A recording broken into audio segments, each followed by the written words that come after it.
We live? Rahubat. Let me just tune in.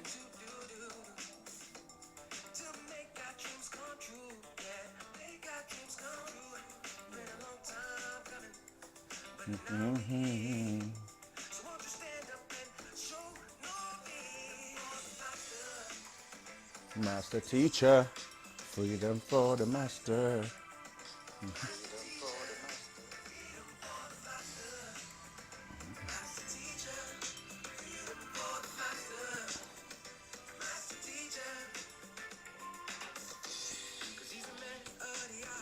We're live.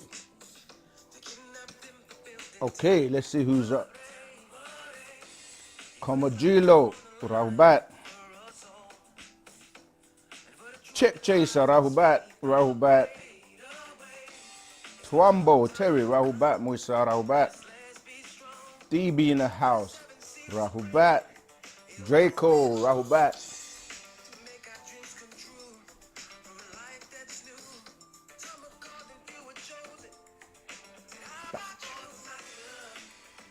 Master teacher, freedom for the master.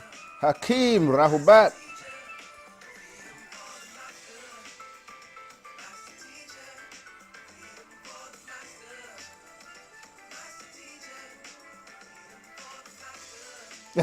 I pronounce your name funny. Yeah, I know. I've been trying my best with some of the names. All right, let me see. Camo. How should I pronounce it? Camogilo? Jello? Yeah. Sorry if I don't get it right. Inner Dragon in the house. Rahubat. Yep. Freedom for the master teacher. Miss TBJ in the house. Rahubat. The master teacher came. So blindness. Aaron, Rahubat. Do you know what's funny? Yeah, when you speak more than one language, sometimes the words get twisted. You're thinking in one language and then your mouth is saying the word in a different language. It's kind of funny still. I'm not even gonna try and pronounce. Is it Muthakozi Zisi? Zondo, Rahubat. Where you all hailing from? I see some Kola, Rahubat.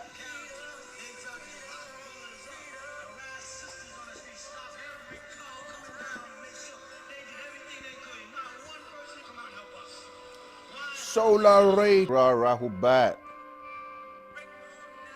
Bring him home now. Do you know that's how easy it is, right? If everyone just shout it out loud, let the whole world know about Parnabab Yanun, Dr. Malachi Z.K. York. Bring him home. If everyone just kept pushing it, let everyone know about this injustice. No. Yeah, we're going to definitely get the master home soon. Okay, Rahubat. To all newcomers, we've got the official Telegram, group for you to join, just in case your question doesn't get answered live. You can always get it answered in the Telegram group. So make sure that you've got that link. All right.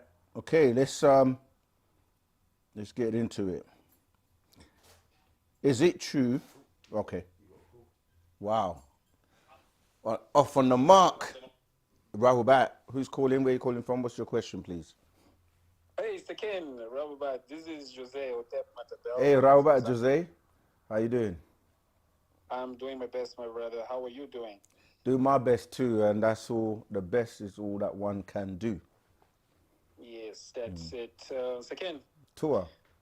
my brother, I was reading the Patarakol expanding. The all expanding. Yes, and I've been sober for some time now, but for the first time I felt high again.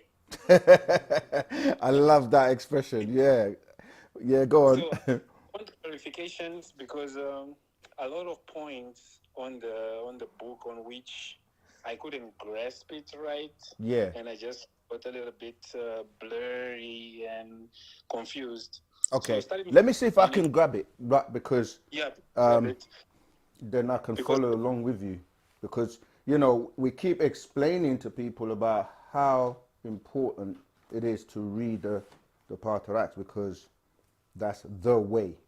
And as tiny as small as they may appear, the information in them is so heavy sometimes. But yeah, I'm just trying to find my copy. But you can go ahead and actually, yeah, yeah, actually, I have a lot of points on they're the all expanding. Yeah, my good brother's explain. gonna try and look for it for me.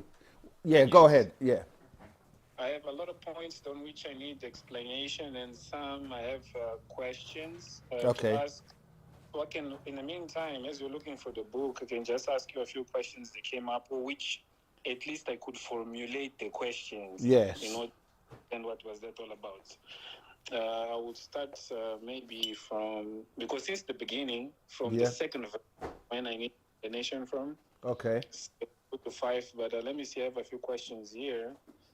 So the point 13, verse 13, is how the universal order is controlled. This is one of the questions that I could formulate. Mm-hmm. And another question that I have. I mean, let's take them one at a time, Okay, because that way it's easier to digest. So, is that the first question? Is how universal order is what controlled. controlled? Okay, I can hear something echoing back. Okay, so we have to break down the words to kind of make it easy for us. So we have to say what is universal. So universe is dealing with the universe, right? Great. So when you say order, order is the way that our ancestors have set things in motion, and they've been designed in a way that you can't change it. You know, so for example, people will say that the sun sets and rises every morning and evening, but you know that's been going on like that for millions and millions of years. It's like it's been set in motion. So when you're dealing with order, order is also justice, or something that is made by our ancestors, who are, like we've mentioned many times, the guardians of the galaxy. Because just like if you look at the world where we live, you will have different countries which are actually like different sovereign states. So then you will have, so that would be like, even within one country, like if you were to take, say, America, then has like different states. And within those states, they actually autonomous, or they govern themselves based on, you know, the laws for each state. Yeah. So each state can actually, like, you from one state the law can be different. Like in one state you may be able to, I don't know, like have abortions. In another state they won't have that. And then you have laws that are, you know, federal, which means that they're kind of above the state. So the federal law will obviously be higher than the state law. But in addition to that, even though America is a sovereign state, and Russia would be another one, and some of these only became sovereign states in much recent times. Excuse me. So, Okay. but then you have what we call international law, where, you know, treaties are signed, where you have like the United Nations, where you have, you know, where if there are states or sovereign states that have conflict, they can actually now take it to the Hague, or take it to that what we call, you know, the international courts of justice. Yeah, like the ICJ.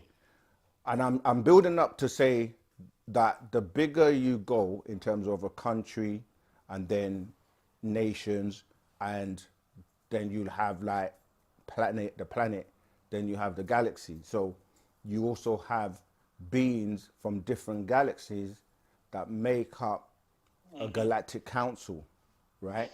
But Okay. in addition to that, you will have the most intelligent beings, or what we refer to as supreme beings, who are like the highest beings that actually create and put things in motion, like the galaxies and the universes. And when we're talking about universes, we're starting to look into multiverses, omniverses, all right, or the omniverse. And so when you're saying universal order, you're literally saying the order that governs the universe. And the beings that deal with that are these highest beings. And when you get to that level, it's just like you're not working in isolation. Like here, for example, you might have a prime minister or a president that's over the country, but even then they will still have like a cabinet. But when you're dealing with these higher beings, you're dealing with councils, and you're dealing with like, you know, different beings that sit on that council. And so they're the ones that will be those that actually, you know, deal with universal order. And that becomes known as Maat, when those ancient beings came here and set up, because remember, they came here and set up a home away from home. Even when you're dealing with the Natharu, or most known as the Natiru. So that order became known as Ma'at.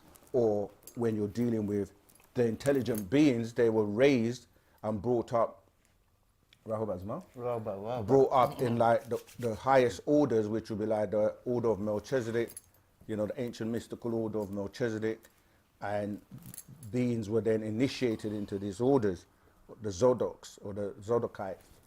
And that's how, you know, the most intelligent beings will be a part of those orders to get the most, I guess, like important or potent information about, yeah, like anything to do with supreme information and supreme beings.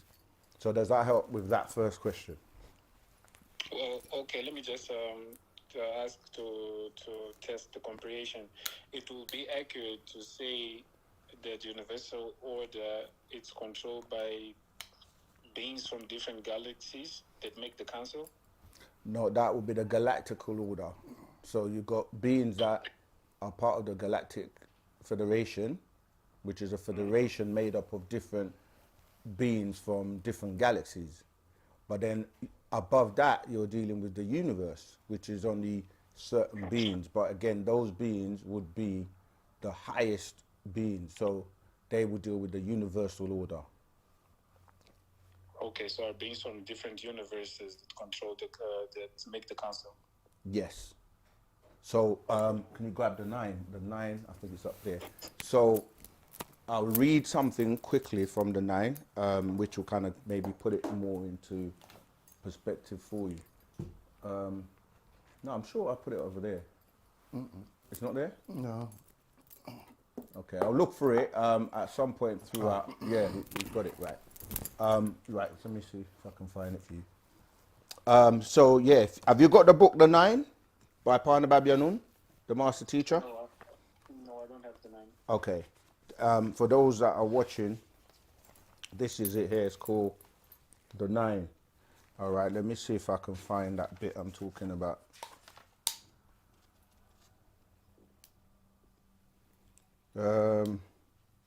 Okay. I'm going to read the introduction and then I'll see if I can find the piece I'm talking about. I know this is a live, so, you know, we may...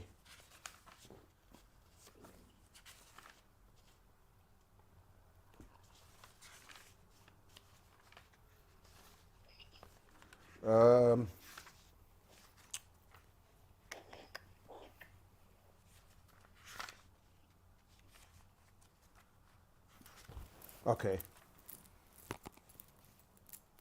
All right. Let me read the introduction, and then I'll carry on looking for the other piece. So it says, "Let me Atum Ray inform you, it was me who guided the hand of Malachi Z. Kobina York Okran from the year 2000 AD. Before me were others. Right. I am of the 9, born of Nunet and Nun. So I am named primeval one called Tum, from the word perfect, entire, perfect, entire. The same word in Arabic is tamam, from the Hebrew tamim. It says, one who is a perfecter. I am here in order to perfect the way by way of the truth. Wu-Sabat, wu-nuwapu. We, the nine, are the guardians of the underworld.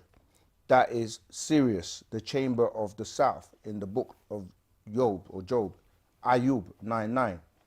And he says, I entered his body when he was first born. He is a medium, a channel.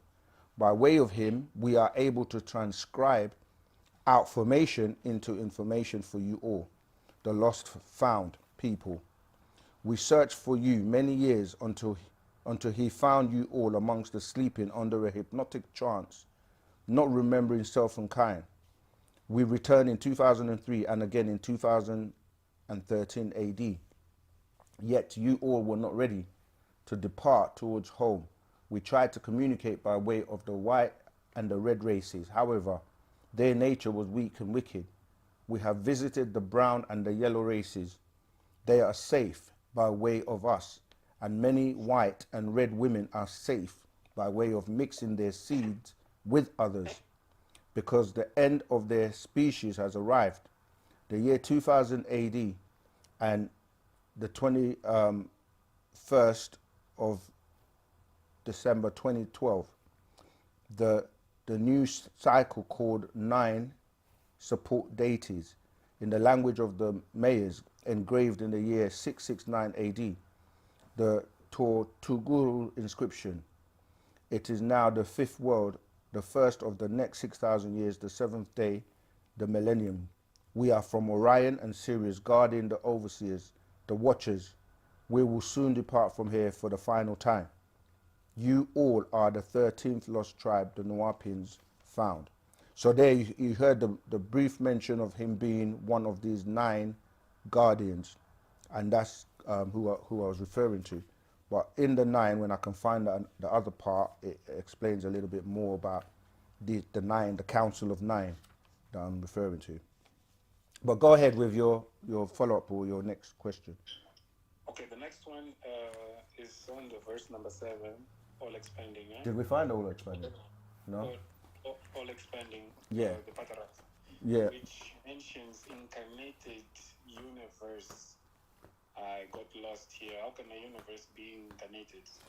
Can you read it? Because I don't have it in front of me. I'm trying to find it. But if you just read like one of the line, the verse, start from a verse before the one you're going into, and then one after that. Yeah. Let me just quickly open it. Hold on a second. No problem. We have to be mindful that, yeah, this is a line that many people are going to call through, so we can't hug it up for too long, but go ahead. Okay. All right. Let me read here.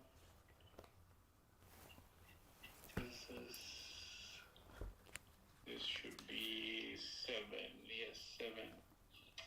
And this incarnated universe was at one time chaos, and its opposite at another time. Right.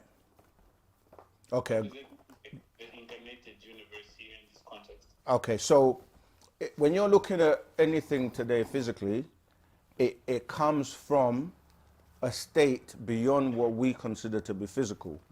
Yeah?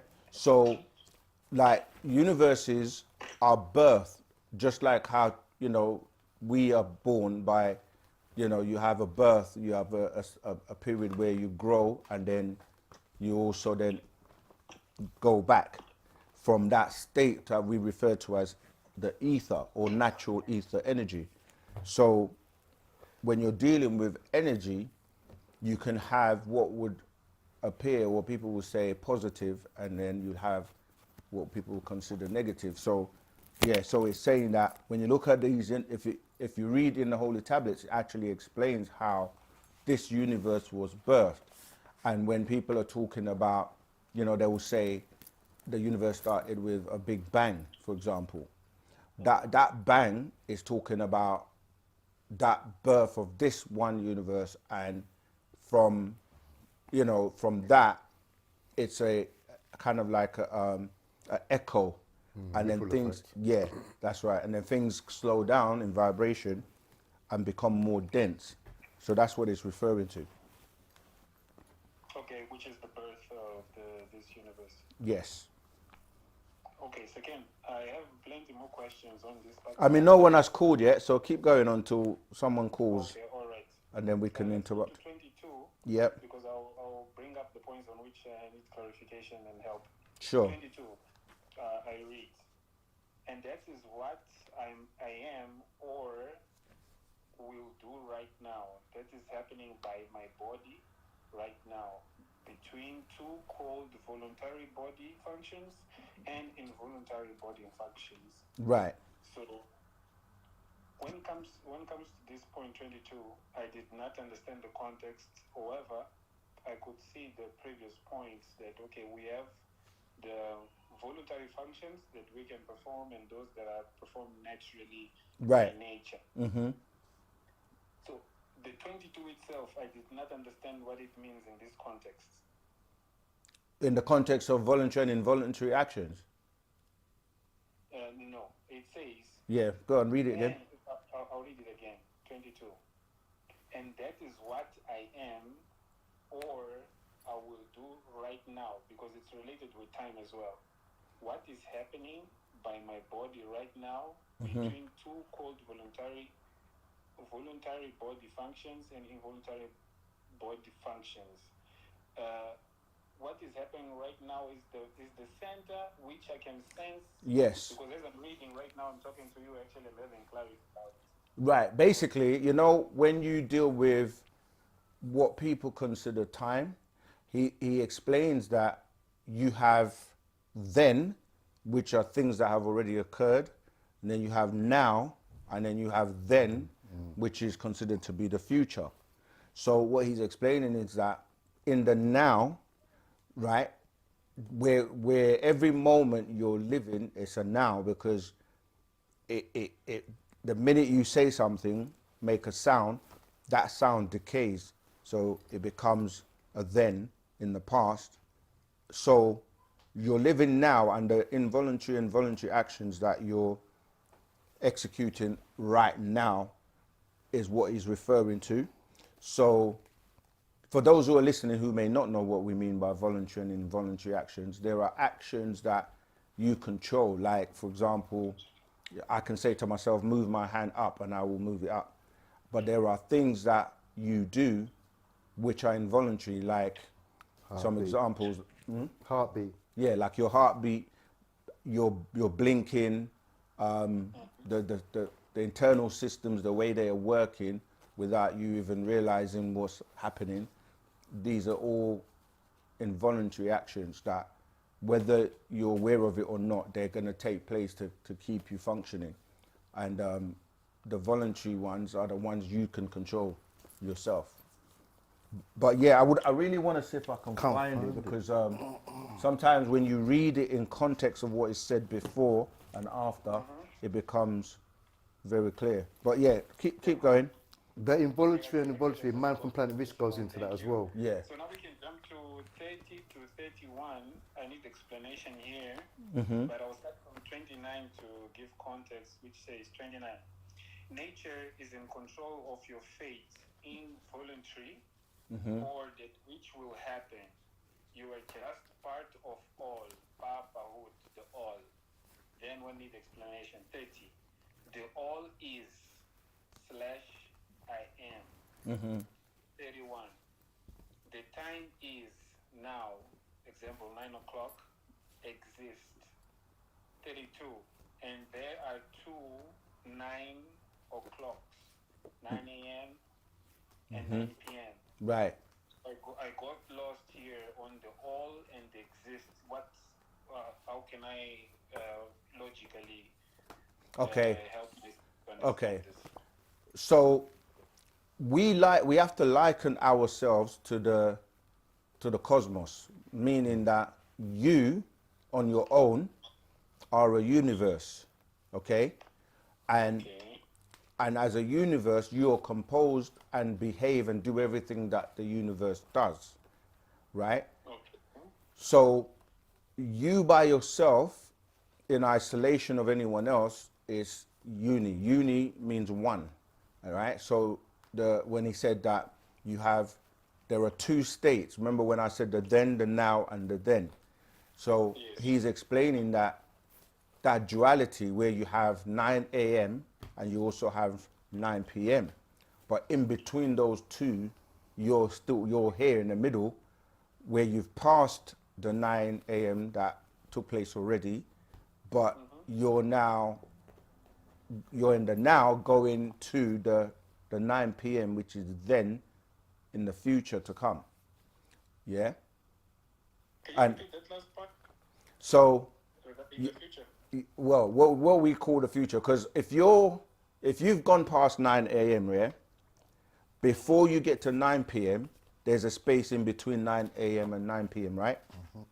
Correct. That's the now that you're in until you get to the 9 p.m. And then even though you're going to go past 9 p.m., that 9 p.m. becomes the then in the past, and then the 9 a.m. to come is going to be in the then in the future. But you're always in between the two.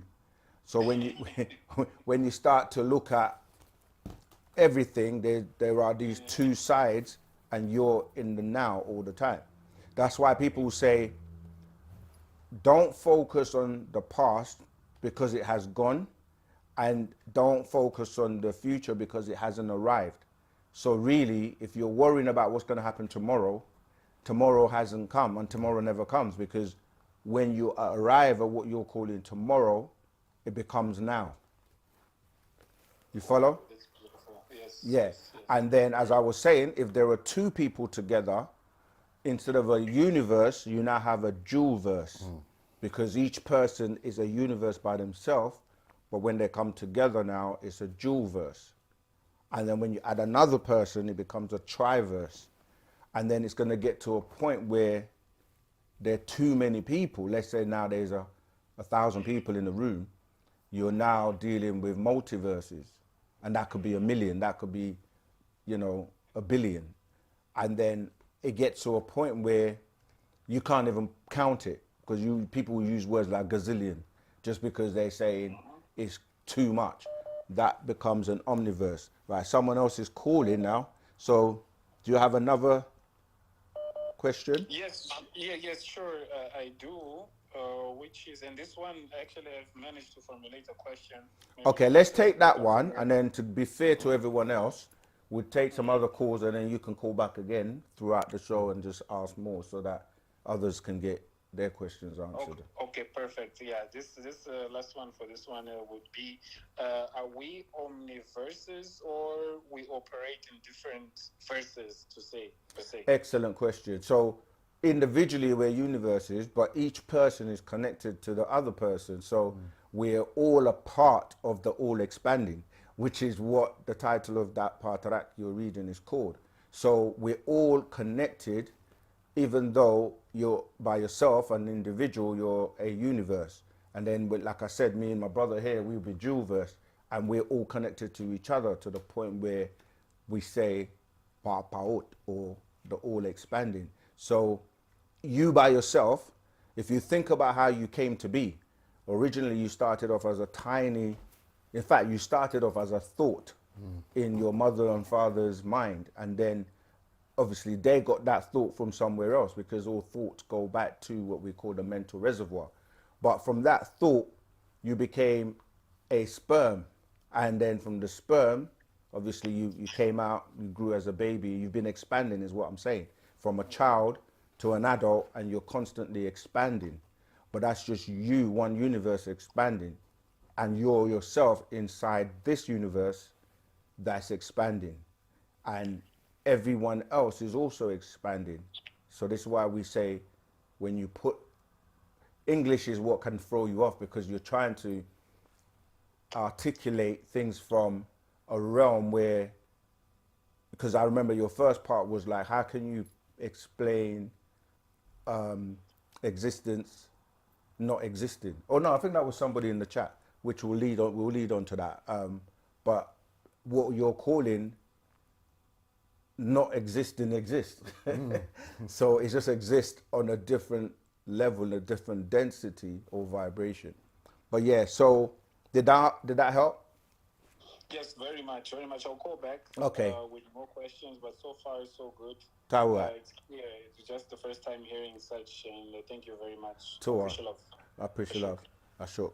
Yeah, this is what Wu-Sabat is about. It's about us studying the scrolls and reading and then clarifying what we kind of get stuck with, and then that raises our consciousness to the point where the master will then elaborate or take us, raise us further in degrees. So yeah, that's good. I'm glad that people are starting to read the scrolls.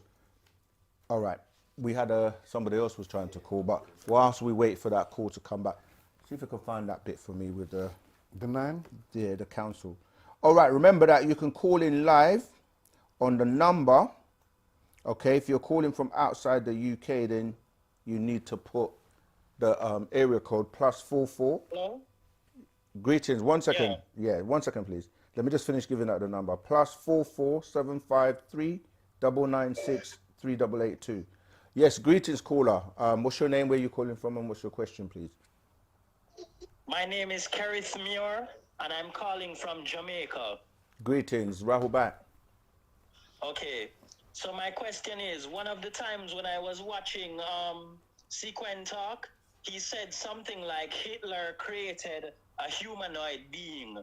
Like Hitler, he dabbled in the occult and supernatural science. Correct. So he was able to create a humanoid being. Is that true? And how did Hitler get the means to do such a thing in the first place?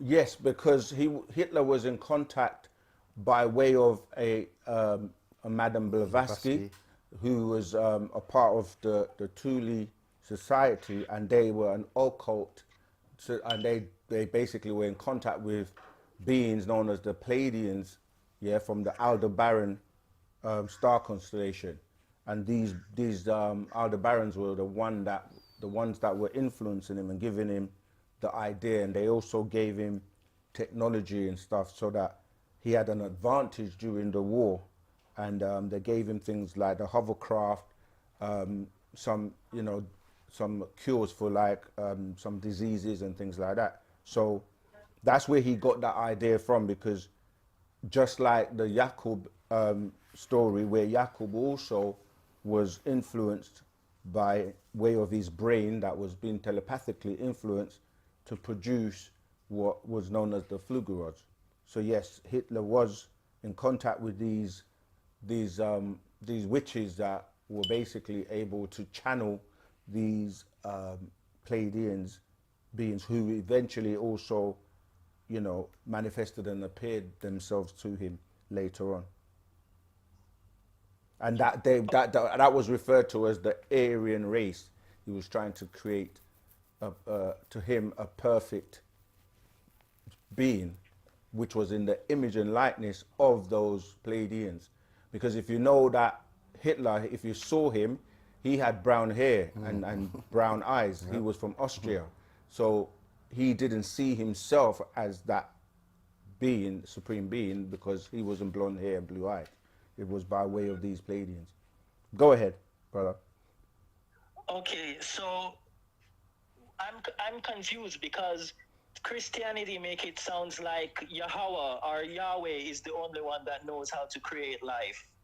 Well, as you said, they make it sound that way, but it's not actual facts. I mean, humans are creating babies every day. In hospitals, even, like now you're dealing with, it's the scientific process where you can take cells and take genes and create all types of, beings. And these Palladians are the ones that are responsible for religion. Okay, so one last question. Sure. These Palladians, do you believe that they are really good, willing, and benevolent beings? They're not. And we don't deal with belief, because what you have to know that is, on the planet today, everyone that you see has genetic markers, and their DNA and their genes tie back to their creators or their original ancestors. And that's how you know that there are beings, or there were beings on the planet a long time ago that were blue eyes and blonde hair, which you hardly see nowadays. And when you see people with blonde hair now, a lot of the time that's like coloring, you know, like bleaching their hair and stuff. The original Nordics, as they were referred to, they are hardly, you don't see them anymore because their DNA and their genetic markers were programmed, you know, by way of the ends of their chromosomes with the telomeres to basically, after 6,000 years, to fade away. And that's happening and has been happening. This is why you hardly see those original Nordics anymore. You see offsprings and people that were mixed, but yeah, those are pretty much extinct. Okay, so if I meet a Palladian, don't trust them.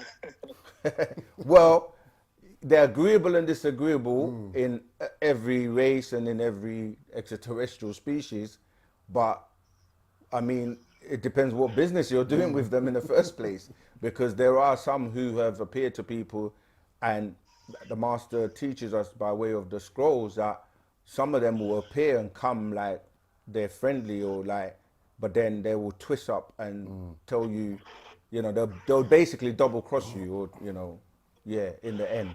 But really, people should be aligning with their ancestors and the ones that are, like you say, you can trust, that will look after you and not, yeah, sell you out, basically. Okay, so basically it's like, just like how you have good and bad human beings, you're bound to have some good and bad Palladians.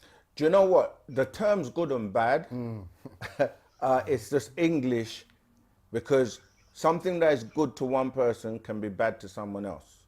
Because it's not really good and bad, it's really, nature deals with agreeable and disagreeable, like what works in a particular situation. So this is why the master gave us the example. If I asked you, for example, is fire good or bad? What would you say? I would stay neutral to that question. I wouldn't answer. Well, that's what it is, and that's called will. Will is undecided. I hear people try to explain will a lot of the times, and they forget that until you decide either way, it's neutral, right? So fire would be designed for what it's designed for, and depending on how you use it is what's going to make it agreeable or disagreeable, or people will interpret that as good or bad. So the example that I remember the master using on the recording is, you can take fire to cook food and to warm a house or warm a baby, but you can take that same fire and burn the same house down. That's right. Or harm that same baby. So it's about what you do with it, because it's really dealing with, it's elements that exist within, you know, the chain reaction of what the our ancestors created. So fire is not good or bad, it's just there to be utilized in a situation for what is necessary. Oh, and earlier, did you say that the Palladians may have used their own DNA to manipulate our DNA or advance our DNA? No, So no, for no, some not our really DNA. selfish reason? Not our DNA. What I'm saying, that the different races on the planet are directly related to specific extraterrestrials. And our ancestors would be what we refer to as the Panatharu. And then you have other people who are related to other extraterrestrials, like the Palladians would be what mainly the Adamites or the Caucasians, that's their descendancy by way of their DNA. But obviously Africans, being the original beings on the planet, anything that came afterwards had to take the blueprint from those original beings. You see, so there's been a lot of mixture and hybrids that have been created, but like you have different races on the planet where they worship, the deities they worship are in their image and their likeness. You see, because that's the extraterrestrials that they go back to. So when you look at like the Chinese, they go back to like beings from Jomo, and these are names and places of, you know, different star systems, and then you'll have like we said, the Romans and the Greeks who would relate back to the Palladians. You've got like the Hindus that will relate to beings from like Nirvana, and you know, there are different races on the planet that tie back to their extraterrestrials, and we have our own, and we have one amongst us now, Pana Babyanun, Dr. Malachi Z. York, who has incarnated here as that deity for us. Oh, okay. Thanks. You gave me everything I wanted to know. Pleasure. All right. Later. Wadu. Okay, let's get back to the chat. You can, I'll give you this so you can look at the chat as well.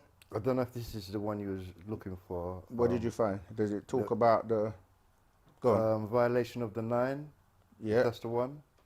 Read it. Do you want to read it? Okay. Wait, where's the, because we want them to hear you. Right, go on. So basically this one's the 9 and this one's entitled The Origin. So we arrived upon the planet Earth 450 Yeah, that is actually the one. Yeah, go on. million years ago. After once again,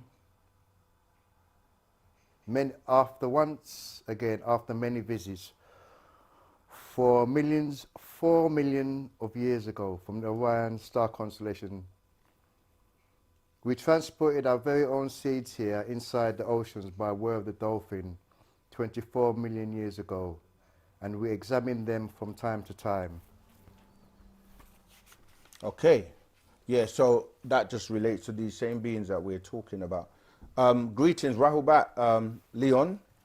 Where are you based again, and what's your question? It's been a long time. Long time, Rahubat. Listen, I have it's like a question and a statement at the same time. My daughter and I was at one of these big box stores here where we reside. Now, the town is probably just a little bit smaller than Oxford. I used to live in England back in the day, so fairly about the size of Oxford. And I was walking through the store, and I saw this older gentleman, a white male, and he was, I would say in his mid-70s, about 75, 76, and he had on a military hat, talking about he served in Vietnam. So me, being who I am, I asked, so you were in the military? And he started talking about how he was in as a crew chief, and he would fly into combat zones and retrieve the wounded soldiers. And as he was speaking, my thought said to myself, well, what about the African-American soldiers that were over there fighting? A lot of y'all refused to pick them up because you didn't want blacks on your aircraft. And this is all fact. And as I was thinking that, he responded with an answer. He was like, oh yeah, we served everybody. We were with the special forces, blah, blah, blah, blah, blah. And then he would say, yeah, we didn't care. As long as you had on, the red, white, and blue, we would pick you up. And I was like, yeah, so it's sort of like the same service that they gave the Tuskegee Airmen. And he said, we really don't care about the discrimination part. When we were soldiers, we were picking up. Every time I had a thought regarding what the life was like as an African-American in this country, even to the present day, he would respond to it and answer. So as it started to get, a little creepy to me, I thought to myself, well, I'll let him know that, I'm here with my daughter and we're shopping and I need to get back to attending to her. And as I thought this thing, he abruptly says, well, I'll let you go. I know that you're here with your daughter and you want to get back to what you're doing. And I looked at this man and I said, I think this cat was reading my thoughts. What's your thought on this? I'll let you go and listen to you offline. No problem. Tawat for your question. Thanks for your question. Yeah, I mean, this is something we teach in Wu-Sabat, that telepathy is real. And it's a matter of developing that, because you have the ability to do mind-to-mind communication. Funnily, we were talking about this today because I seem to be able to do that a lot these days. It's all about tuning in, and like we say, that's one of your 4 highest senses that you had naturally before you lost the ability to use it at will. So that's telepathy, intuition, psychometry, and clairvoyance. Clairvoyance, yeah. So these are abilities that you can work at, and once you receive, or if you're fortunate enough to receive your barythry gland to be replaced, you'll have access to those senses and more use of your brain. And there are people who have gifts. Many of us have different gifts. Some people are naturally telepathic, because when the gland was removed, it was not completely removed because there were nerve endings that were left over. So you can do it from time to time, although it's random. You can't just do it every time you want. So this is why sometimes you might think of someone, you've sent them a message and they've actually received it, and they will call you and you'll be like, man, I was just thinking about you. And or you might bump into someone and you were just thinking about, I haven't seen that person in a long time, you know. So we have to realize that we're moving into different dimensions where the vibrations, and if you're in tune with those vibrations, that you're going to start to have these abilities come back.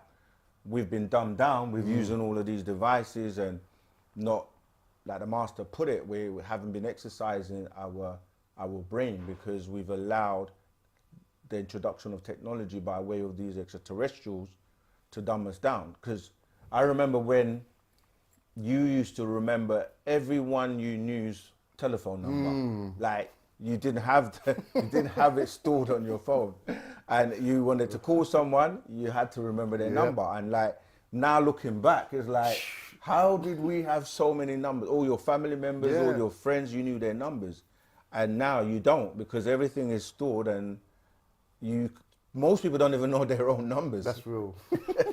You ask them, what's your telephone number? They'll be like, oh, ring me, and then I'll see your number, and then I will respond. So yeah, we just got to exercise and use our brains again, so that we can develop those capabilities again. All right. Do you want to add anything to that? Yeah, they've made us more lazy with this modern technology, man. Yeah. Cola says, hello, I just joined the group and I'm also enrolled in the course. Can you please tell me where I can find a list of books and the order I should read them in? All right, so the first part of your question is, in the course, you actually get a list and the links to all the books. You just have to get to that part. But in any case, we post the links in the comment section of the stores, the UnitedSapiensWorldwide.com. That's an online store that anybody anywhere in the world who has internet access can utilize to find the scrolls. And also in your local jurisdiction, you may have a local store, and they may also have their own website. And in the UK, there's a store that you can link to, nashat.co.uk.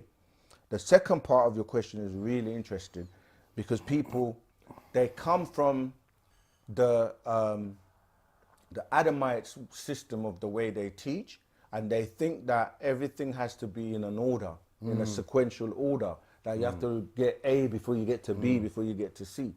Wu-Sabat is not designed that way. The master purposely put the numbers, although they have, you know, the numbers, scroll numbers, series number, etc., you can read them in any order. Of course, there's a series, like you might focus on the God series, or, I mean, these are some of the older scrolls, series, the Christ series, the Supreme Mathematics series, or you might read, let me just focus on the Partarak and read all the Partaruk. And then you might say, oh, let me focus on the Master Secrets, or you might focus on the actual facts. Or you can jump around, because he says your godliness or your ability to then pull the information together, regardless of what order it's given in, makes you a part of the process. You see, so he's making you work and put it together, and then you'll be like, oh, that makes sense. Oh, that makes sense. You start to get these DNA explosions as you evolve in the, you know, the doctrine. Yeah, the way he's taught us is like, you have to fit the jigsaw puzzle yourself, put it together. And that in itself shows your divinity. Yeah. Yeah. The whole point of dividing things up is what confuses people, because in the way the Adamites teach, they break everything into different parts, and you don't learn. It's like if you only study about the finger and don't know how the finger is connected to the arm and the arm's connected to the shoulder and to the torso, etc., you don't really have any idea unless you study from a holistic point of view, you see. So when they break things up, like you go to a university and you get different curriculum and different sections, but you don't learn about the entire universe. So you go to university, we'll come out not learning anything or knowing much about the universe as a whole. So yeah, the way the master teaches is a completely different way.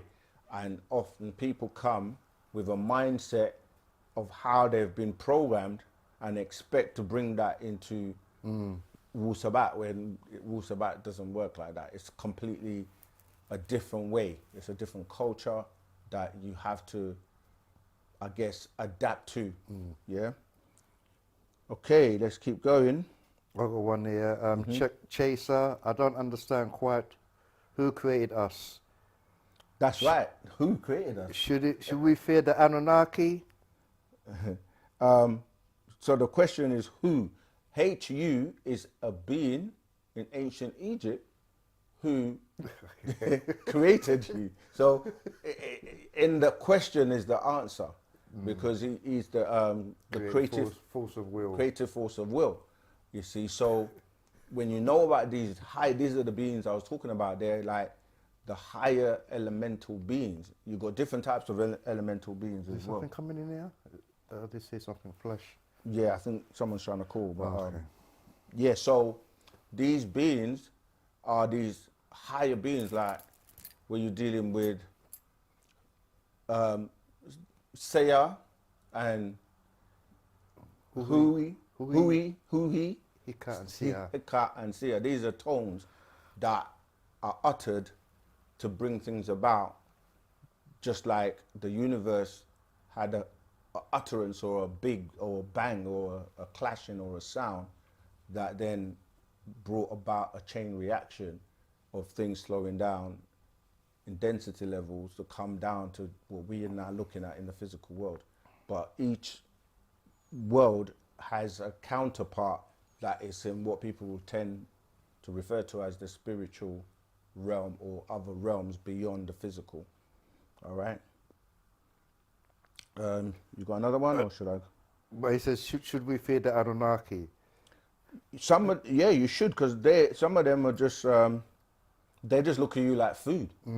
So if you don't want to be on the menu and don't want to end up on the breakfast plate, then yeah. But then the fear itself is something that you should not really have, because the only thing you fear is fear itself.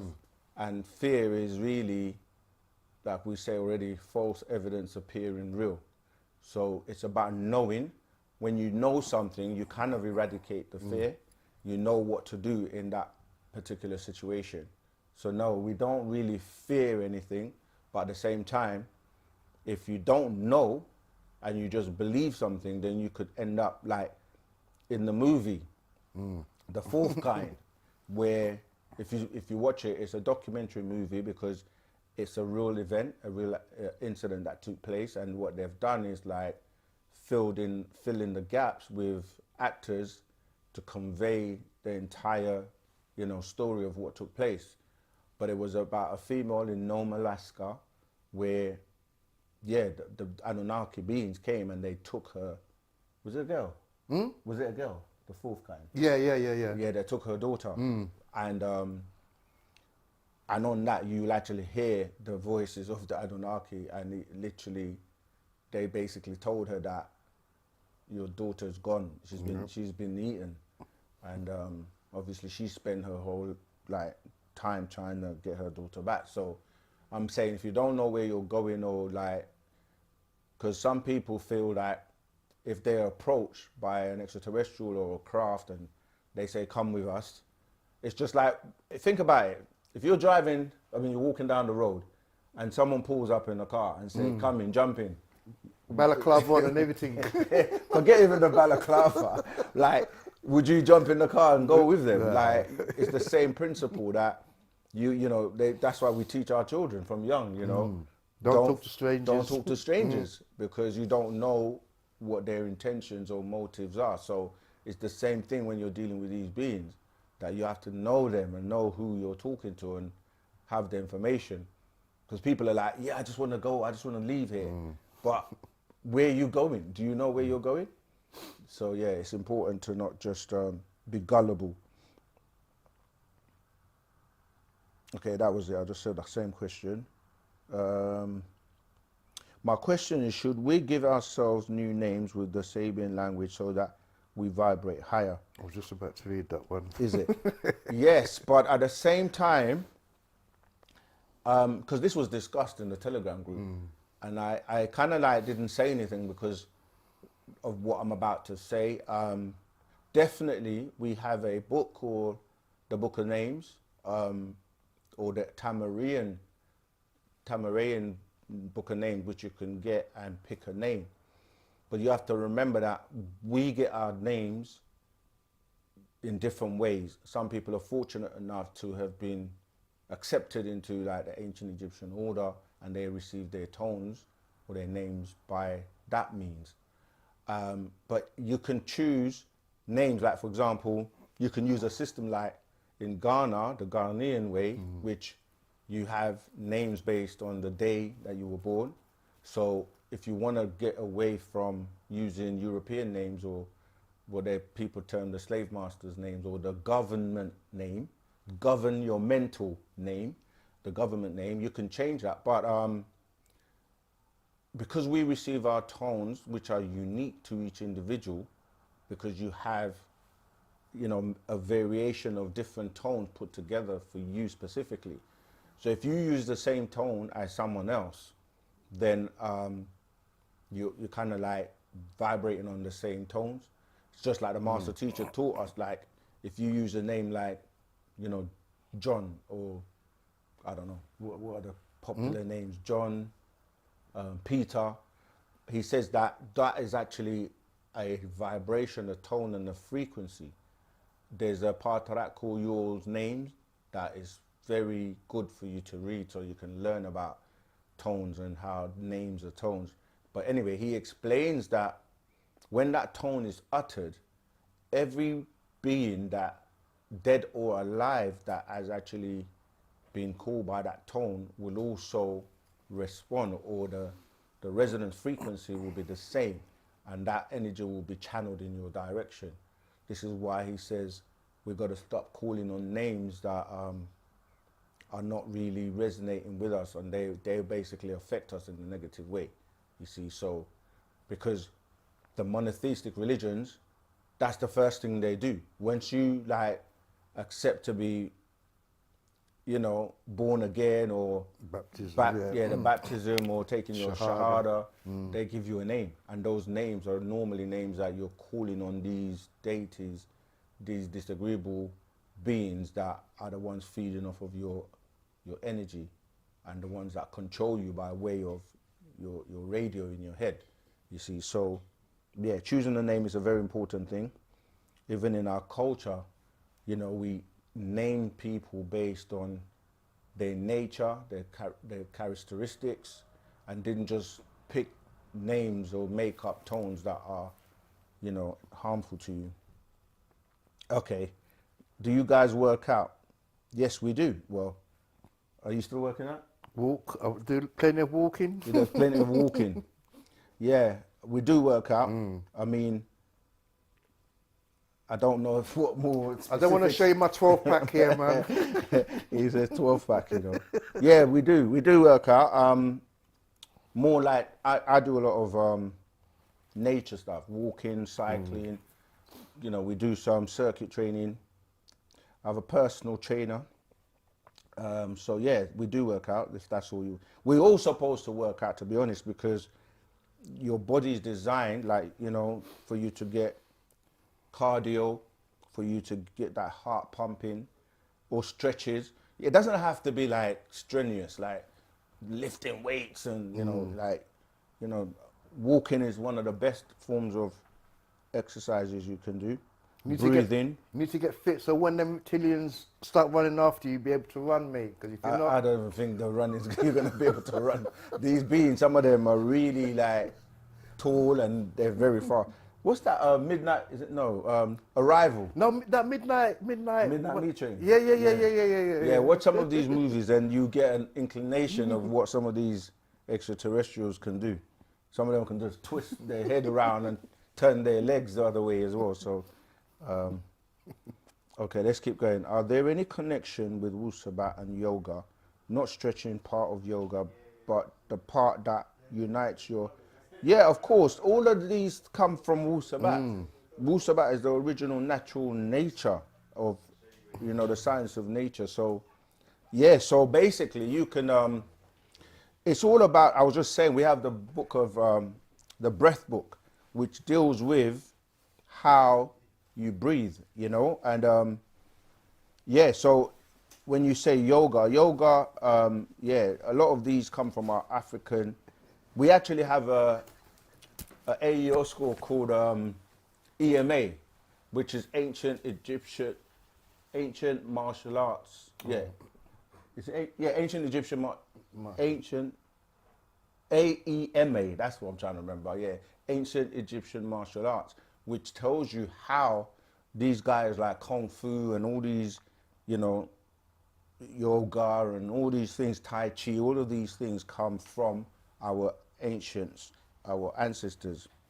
Yeah, but yeah, in terms of the self, learning how to breathe, controlling the negative energy, all of that is taught in our culture of Wu-Sabat. Yeah, see, again, you're talking about here, you said that yoga is the essence, the Eastern tradition, yoga is the essence of spirituality.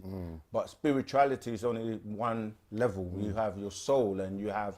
This is why the Eastern cultures, they will only take you up to 7. And the Bible, the numerical value over the Bible is like 7. And in religion, they talk about 7 days of creation, the 7 candlesticks of the menorah, what other 7? 7 heavens, 7 this, 7 that. And everyone looks at the number 7 as a numerical value of some kind of spiritual... Yeah, that's right. Connected to the letter G. Oh, look at that. A, B, C, D, E, F, G. Yeah. See, so, and the G is for what? Ghost, God, goblins, ghouls. we can go on and on and on. And you look at that, it's actually if you look at the G, you look at the Masonic symbol, you have the G in the middle, which deals with what? The grand architect of the universe, who they say Goma. Oz and the bar, which gives you the word God, right? So we're saying that to say that as Nagaru, we are 9 ether beings. So we have 2 levels above everyone else. So this is why we say, yeah, 7 and spirituality is one part. We are naturally spiritual. It's everybody else that is trying to be spiritual. So we take it, you know, a bit higher than that. Okay, let's keep going. Do you have one or shall I keep going? Oh, this is where it's gone. You said that 90% of the Bible is untrue. Yeah. Can you tell us the 10% that is of truth? Egypt. That's the only reason the Bible seems to be real, is because Egypt is mentioned in there. That's right. That's it. I mean, like, you know what I find funny about this question? People can't let the Bible go. No. They want to find that 10% and hold on to that now to say, because there's 10% truth, let's hold on to that, which doesn't even make sense mathematically. Like, if I gave you, yeah, you know some people, you have an apple, yeah, it's rotten and you got like flies have eaten everywhere and there's a little corner. Before they dash away the whole apple, they're going to try and eat just that little piece, right? This is where you're coming from.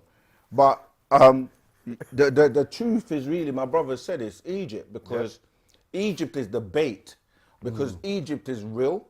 You know, you can go to Egypt, you can jump on a plane or go to Egypt today and touch the pyramids, see the writings on the walls, and it's real. So by incorporating the real into the Bible, people then think it's real, because everyone in the Bible goes to Egypt for some reason.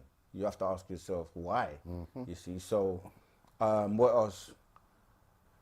There's really nothing else, if we can really be honest, because it's all plagiarized, it's all copied from a copy of a copy of a copy of a copy. And so we just say it's expired as well. So it's like, it's like you buy food and put it in the fridge. It has an expiry date, like, you know, cheese or milk or something. So once it's gone off, it has no purpose. So, Certain man might scrape off the little fungus bit, still eat it, but you know, but the holy tablets, yeah, that was the end of the expiration of these, we call them the three frogs or the monotheistic religions, and that the holy tablets completed them, and then the holy tablets itself has also expired.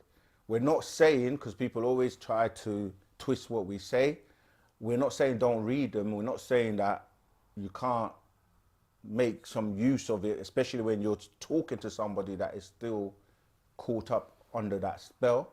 You can use it to help them come out, but you can't try and live in that day and time, or like live in a religion, because it has to update itself. It's like, let's say Islam. Islam is originally practiced in a place where the climate is hot. So you can wear, you know, those loose cotton suits and maybe slippers with no socks. But if you're living in a cold country, you can't practice it in the same way. You're not going to walk barefoot, you know, in icy, you know. Antarctic. Yeah, so you have to adapt and change to the conditions of now. Okay, hope that's helped you. So he also said that expansion will be taking place within America in addition. I don't know who that is referring to. I think people are having a conversation. All right, let's keep going. We've had the Super Sabians on the couch about 4 or 5 times in a row. Great work. Oh, that's talking about me and you. Yeah, thank you. Yeah, he's going to disappear soon. You know, he comes and goes. But yeah, it's been good having him around. Yeah, because you know, Wu-Sabat is about love and unity and coming together and working together as a people. And I think because people are used to us with the programming separating and not getting along, and you know, they want to always hear the stories of they've fallen out, they're not getting along. No, we in Wu-Sabat, the master has asked us to be under love and unity, because that's what will free him. Because if you look at all the groups in the past where, you know, you might have had like the Supremes, and then, you know, the divide and conquer tactics come and go, you know what, let's take away Diana Ross. Yep. Because all of them together is giving too much energy. Or the Jackson 5. You know what, Michael? You be the star. And this is how they go about dividing us. So, yeah, we are good. You know, sometimes it's just not available. So when people see you back, they're happy to see you. All right, let's keep going. Kid Rock is from Michigan. Is that a question? My home state, Elon Musk, is the reason why Donald Trump has so much power, because Elon works directly with the Galactic Confederation. Elon is direct ET unit. Okay. It's actually the other way around, bro. Like, Nana has chosen Donald Trump as his man to do certain works, like building the Solomon's Temple, which is why there's a connection to Israel, you know, and them wanting to basically eradicate and get the land to build his temple. And so, yeah, and if you notice, you know, you're dealing with someone who they're referring to as a king now, the king of a kingdom. So it's kind of moved away from the president thing. And there's a book called The Last President, which has been circulating in social media. You read that and you can kind of see how this has played out. So he's surrounded himself with, you know, wealthy billionaires to try and make America great again. But we always ask, when was America great in the first place? You know, and we don't mean that, it sounds like a joke, but I'm saying, like, we in Wu-Sabat, we use critical thinking. When you say make America great again, you have to say, when was it great? Who was it great for? Because if you look at the history of it being so-called discovered, when people were already there, and that how these people were wiped out, is that a great thing? And then when you start to look throughout history where you had a lot of, you know, like the civil rights movement and racism, police brutality, the disenfranchising of, you know, certain races and people, like, it's not really been that great. Even till today, you're still looking at certain, you know, even what's going on now with, you know, different tariffs and all kinds of stuff going on. So great for some and not so great for others. We're living in that great and dreadful day. And so, yeah, we have to be very mindful when we say certain things, because there's a lot more to the story or what you see on TV. What happens when galaxies emerge? Is there a common event in the cosmos? Let's address the one before that, because they might What's think that? we're trying to dodge it. Yeah, Well, It okay. says, this is from Carlos Burke. Okay. Why is Dr. York idolized with the picture on the wall and so forth, like he's the creator of the universe or civilization, rather than be respected as the master teacher? That's a lot of your opinion, because who said that he was idolized like you're trying to claim? But the point is, what if we idolize him? Who should we idolize? Muhammad? Jesus? Who? Right? So, yeah, these are the types of little... That's 6 ether mentality. 6 ether, yeah, thank you. And he says here, fourth, like he's the creator of the universe. Who said that he was a creator of the universe? In fact, he actually is. He's part of the galactical beings and these high beings, Nataru, that created the universe. Even though Ethereans, man. you might want to wrap your head around that. Universe or civilization, rather than be respected as the master teacher. He is respected as the master teacher. Yeah, this is where you get this 6 ether opinions called Za'am. Yeah, Tashash. That's what we say in our language. Chaos comes from, because you're just throwing out a statement and no one even said that's the case. So you've seen something. We respect the master teacher. He's actually, yeah, we could go saying God, the God that created us in his image and his likeness. That's right. Just like the biblical Quranic gods created their beings in their image and likeness. Listen, this is Wu-Sabat. We ain't having it no more. Yeah, just like you got your white Jesus on your wall, this is our savior, mate. Yeah, it looks like us. You don't have to accept it. You don't have to accept it. But yeah, no, for real though, like you have to actually define what you're calling. Yeah, like This is why the God. master teacher wrote, isn't it? Yeah. Hey, self unkind. All right, let's keep going to your question that you had. I've lost it now. Was it the one, what happens when galaxies merge? Yeah, can't. It says, what happens when galaxies merge? Is this a common event in the cosmos? Yeah, because, you know, like we've explained before that planets are born and they die, suns are born and they die, and galaxies are, you know, again, like bodies that collapse, like, you know, Sirius C collapsed and it dies and then it merges with others. So it's something that happens. Now, when you say, is it a common event? We haven't even got to the point of understanding our one universe. So when you're looking at the vast billions and billions of stars out there and galaxies, to say is it common, you have to look at the bigger picture. Like, how many times has it occurred in how many, you know, billions of galaxies? And, you know, we can't say that. So it depends on, yeah, how you're counting or equating common. Everything these guys say feels like I've heard it before. You can feel the truth in your DNA. 100%, it is in your DNA. That's from Check Chaser. It is in your DNA. This is the technology of our ancestors. They knew and programmed us to awake at a particular time. And this is what people are referring to as the sun cycle or the gold cycle.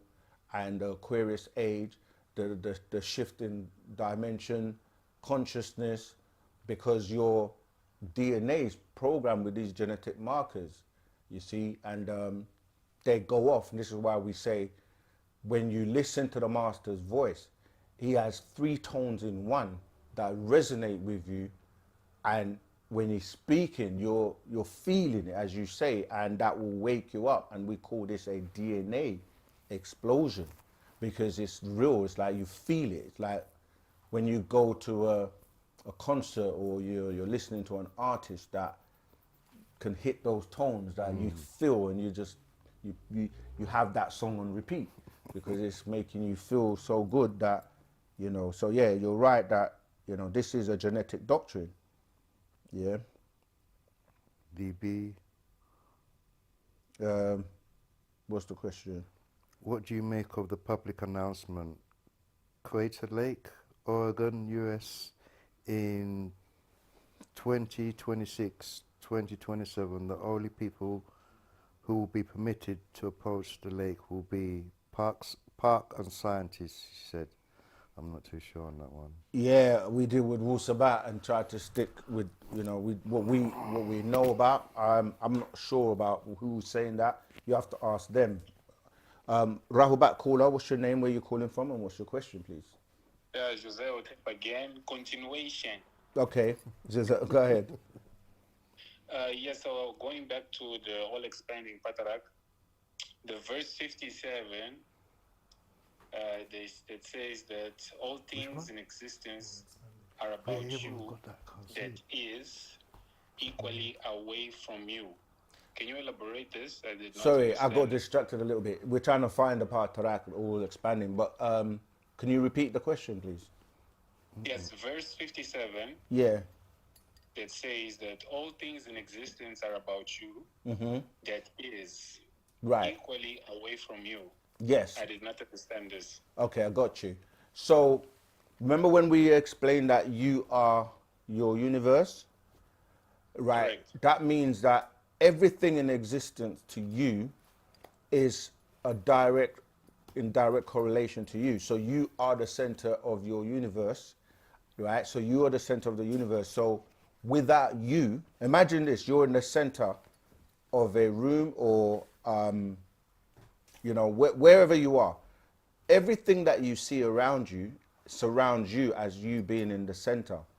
And so without you, none of those things would exist to you. That's what he's saying. So you are the center of your universe, and everything that is in your universe only exists because you are there. And if you weren't there, they wouldn't exist. You follow? Yeah, that's true. Yes, that's true. That's true. Elkut. Thanks. We can pass to 61. Yep, go ahead. Go ahead with 61. 61, verse 61. Oh, you found it, yeah? Okay. Not even hearing what they are really saying, which is their choice of which God, or God and devil, Satan and Shaitan. Right, so it says not even hearing what they are really saying, which is their choice of which God, or God and the devil. Yeah, so what, you know, like a lot of religious people, they say that this God exists, but they don't have any proof of this God. So it's saying they're not even hearing what they're really saying, because they claim they're speaking to a God, but they don't know where or who this God is, and which of the gods you're looking at is. How do you know you're not hearing a voice from Satan or from Shaitan? Because that's, Shaitan is just a word in Arabic for Satan. So that's a really good point, because you have people that will claim they heard a voice or they were speaking, and anything they asked for, God answered them, but they don't know who that is, and they can't actually prove that it was God. And when we come along and we say to them, how do you know it wasn't one of your ancestors? You see, because you've been programmed and given this fictitious story that God can listen and hear you and answer your questions and answer your prayers, but he doesn't. Because if you say to him, can we get rid of all the evil on the planet today? How comes they don't hear that prayer?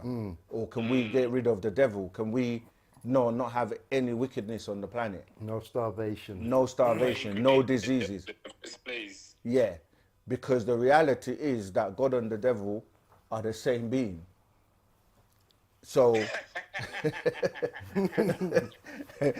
and I mean that, like, God doesn't exist to you, nor does the devil unless you believe and accept it. And when you do, you realize you are both God and the devil at the same time, because one needs the other to exist, right? You can't be good all the time, or what you people consider to be good, and you can't be bad all the time. So this is where you have 180 degrees of agreeable and 180 degrees of disagreeable, and you have to work at maintaining the balance, not to go in either direction, and then, if possible, subdue the negative one to the point where it's like it doesn't exist in your life. It's not like it's not there, because if you really need it, you can call on it. So if somebody was to attack you, you're going to be able to use that side that you might look at as being disagreeable. But agreeable and disagreeable are subjective, and this is why I asked a question earlier on about whether fire will be considered to be good or bad, because if you have to save yourself, you will use that side of you that you're calling negative. You see? Did you want to add something? Yes, understood. Thank you very much. No problem. Can we have a few more? Yeah, until somebody else calls, we can keep going. Okay, 74. By being there, which to you is here, and you become here to them by you being there. Zero understanding. Please clarity. Okay. Remember the whole thing about, we were saying about then, now, and then, right? Yes, when you say here, what are you calling here? And when you say there, what are you calling there? Because these are just, again, references. What verse was that? 74. Yeah, by being, like, let's read from, can you go down a little bit so I can read from 73? All right, 1 second, I'm just going to read it. Yeah, so from 73, now, if by chance someone or thing bumps into you, not of your will or choice, contact again confirms you are as a being. So then it goes into 74. By being there, which to you is here, and you become here to them. You see, when you read the one before, it makes it make sense by you being there. So he's basically saying, you are in your universe, as I explained before, right? And to you, that's all that exists. And say, my brother here is in his universe, which to him is here. And to me, my universe is here. And until I bump into him, I didn't know that he existed. And when I do, I say, I've bumped into him over there. And he's saying he's bumped into me over here. Or over there, but he's in the here and I'm in the here. I don't want it to sound like mumbo jumbo. Is it making sense? Like, in isolation, you're your own universe. Physical contact. Yeah, so when you look at these universes, a universe starts from a point in the middle and then it grows outwards, right? This is spiral and it spirals outwards. This is what I said about the growth, and I related that to you starting off as a sperm and then spiraling outwards, because you're growing and becoming a baby, and then you become a child, an adolescent, and then a teenager, to being an adult, and then you're going to become an elder. So you're growing. It's the same way a universe is expanding and growing, and then you have two people come in contact with each other. So the only person that really knows or is a creator is the female, because she grows a universe within her womb. So she's aware that she's the one creating that universe. So wherever you are, to you is here, I'm here, and to him, it's kind of sounding like funny me saying it, he's over there saying, you say I'm here. I'm here. And I'm here, right? When I bump into him, I'm there now, and he's there. Physically. Yeah, that's right. Make sense? Okay, But cool. I think the So master teacher I done. guess I would have to listen to this explanation over and over again in Yeah, order to record it. It's fine. We can jump to the next one. yeah. The all Um, expanding is a very serious part, right? You really have to get your mind really focused to get into it. But yeah. yeah, go ahead. Okay, let's move to the next one. Thanks on that one. Let's move to 79. I can read. Yeah, sure. 79.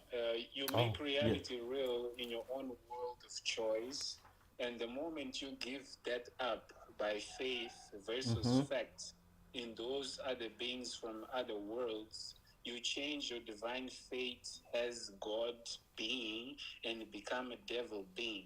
Yeah. That is attempting to alter faith as it is and will be.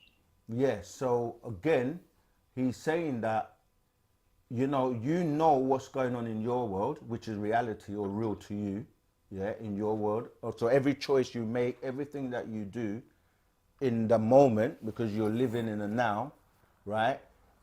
That exists. But if someone comes along and says to you to follow me instead, worship me, look in this direction, you stop focusing on the reality, your reality, and you're now giving your energy and focusing on their reality. So then they control you and then make you do what they want. So that means you've given up your divinity. The minute you give up your divinity, meaning you've given up being God, now you're less than God. And that means that you're now listening to someone else and you become the devil because they're now God and you're now the devil because you need the two.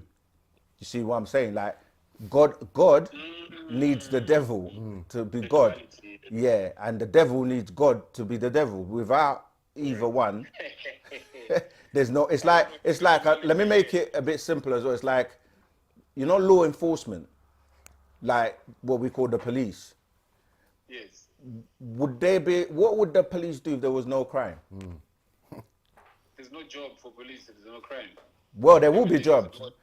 but they may have to like go around and just say hi to old ladies, help them across the road, do things that it's worth doing, rather than because you got a uniform, you intimidate people because you got power and you can, the whole police brutality and all this kind of stuff.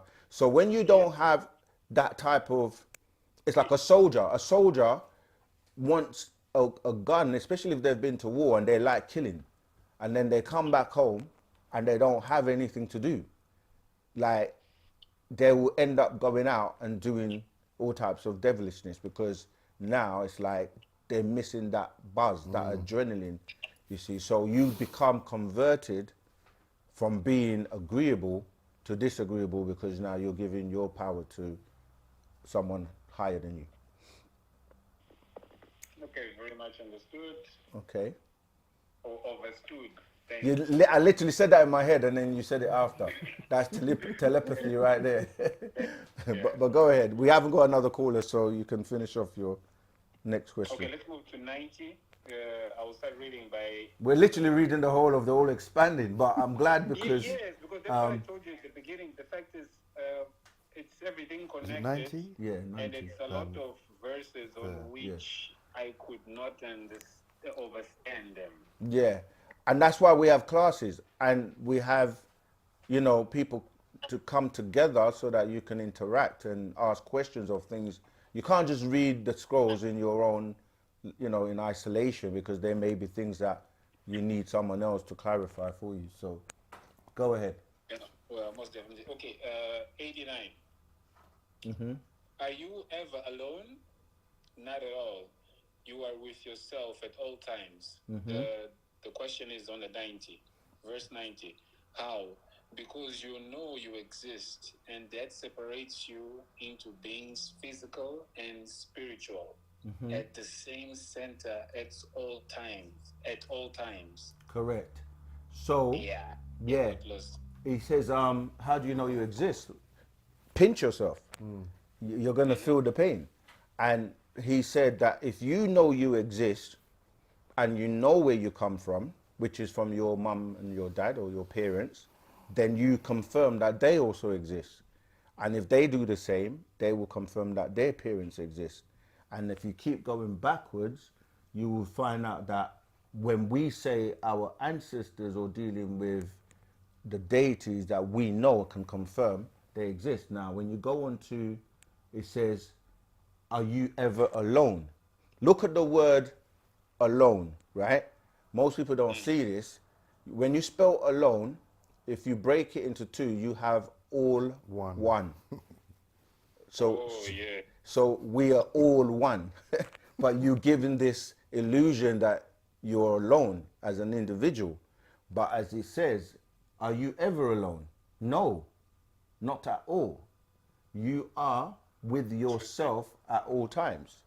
And you, like I said, if you've proven to yourself that you exist, you know your parents exist. So you're not alone. You know, we are all one. And when you start to deal with quantum entanglement, you know that we are all connected to each other by way of energy, vibrations, and frequencies. So yeah, that's on point. You should check out visualization. Yeah. Okay, all right. That audio. Understood on that one. Thanks. I have like 3-4 more questions. I give space for other people. I call back or we can No, continue. I mean, keep calling. If someone calls, we'll cut it because we might as well get you out of the way. Keep flowing. Perfect. Yeah. 122 because we're almost done with it. All right. Someone's called. Someone's calling. So let's. I'll call back. We're gonna take this one. Hey, Rahul Bat, caller. What's your name? Where you calling from? What's your question, please? I called earlier. I'm Kareth Muir from Jamaica. Yes, And- Jay in the house. I just want, Go on. yes. So I just wanted to ask something pertaining to what I asked earlier. Mm-hmm. So you said that white people, a lot white people on this planet get their genetics and DNA from the Palladians. I actually said the Right. Adamites, Yeah. but go ahead. So wait, so you're saying that white people, they don't get their genetics from the Palladians? There's no such thing as a white person. Okay, what I mean is Caucasians. Since a lot of them some of them still have blonde hair and blue eyes, they get their genetics from the Palladians. Okay, I want you to ask the question fully and then I'll answer it. I would like you to finish your question. Okay, because what I'm saying is that I'm getting confused because Yes, that's why when you I ask knew questions, that we will the- clarify it. So what are you confused about? it's the Hebrew Israelites. They have this belief that white people are Caucasians, are descendants of Jacob's twin brother Esau. So if they're descendants of Esau was probably born with a genetic mutation that causes white skin and blonde hair and such. So that's why I imagine, or that's where I imagine white people or Caucasians get their DNA from that mutation of Esau. No. And Esau passed on that mutation to his descendants. No. This is called misinformation. And this is why the master teacher wrote books. We've got 360 questions to ask the Hebrew Israelites because it's not about what you claim, it's about what is factual and like what you can prove. The whole Jacob and Esau being two different nations is a concocted story, and it's just that one was hairy, but this is dealing with the descendancy goes back to the Canaanites, and Canaan or Canaan, not Cain from Cain and Abel, right? I'm talking about Noah's son, Ham, and then his son, Canaan. And this is where they got what you're calling a curse, but it wasn't originally a curse because he came out an albino or someone that lacked melanin. And so what he had to do, because the sun was very harmful to him, right? When you don't have melanin to protect your skin or your eyes, you can't really deal with the sun, and the sun will damage you and give you skin cancer.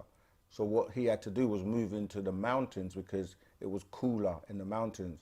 And this is where, you know, his name Laban, or which means milky or white, yeah? But that is what you're getting where it became leprosy. But remember I mentioned before, when you called that Hitler, the beings known as the Flugerods, which were grafted by way of the being known as Jacob, right? They were already in existence because that was done 8,400 years prior to the 6,000 years of the Adamites and before what we're talking about here when we're talking about Canaan. So this is where the leprosy comes in from. And then the Flugerods and the Canaanites mixed, and then they came down and started, like, by way of what they refer to as the Vikings. They came down from the Caucasus Mountains and they started to mix. But Canaan was also, he had children, and they're known as the 11 sons of Canaan. This is where you get what you're calling the Khazars or the Russians and the Sephardim, and they're dealing with beings known as the Jebusites, because Jebus was one of those sons. So you have the Archites, which deals with the beings in like Australia, the Amorites, which deals with those beings that were in America, then, you know, and so on and so forth. So what it is that there's this story that is told, like, even with the three sons, Ham, Japheth, and is that the one? Ham, Japheth, and Shem. Shem, Ham, thank you. Japheth, yeah. Right, they say that this is where the three nations came from, but you can't have one woman who's the same race as a man that give birth and have three different races come out of them. That's not possible by way of DNA. So a lot of what they teach is actually misinformation or misinterpreted information. But I'm going to read you, let me read you something just to clarify, because even though, when I said there are no people called whites, just like there are no people called blacks, it's a thing that was created that causes racism. But this scroll called the 33 Commandments of the Sabians or Sabians is by Parnabab. I'm just going to read a little piece. It says, on the Adamites, in fact, let me read before that. It says, I, as a deity in flesh, incarnate from time to time as the reformer to renew our story every 24,000 years. I come from planet Marzuk or Marzak, Risk, in Ma'alan, Elon. You, wu-nuwapu of the Musbatu, are to thank the Pa Muntaru for their protections and for their Pa Taruk, be Pa Tarak. That's these scrolls we're referring to as a guidance on how to live. I tell you this out of Ashuk, divine love, of beloved jewels of my eyes. You now have the Sawab, truth, and it will free your mind, body and soul if you accept it. Love each other, each one teach one. Pa Munsar, the warner. Live for, of, and by each other. Truth is truth. This is the bit I want you to pay attention to. On the Adamites, I, Pa Munbab, Yanun, do not want you to think that the use of Adamite means all and every so-called white person, so-called.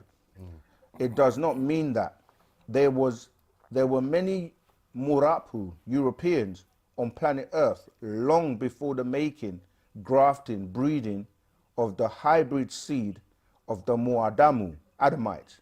The first man, Adam, was born 6th month Tammuz, 6th day of that month, the year 3761 BC, 6,000 years from 2000 AD. No one wins the race in racism.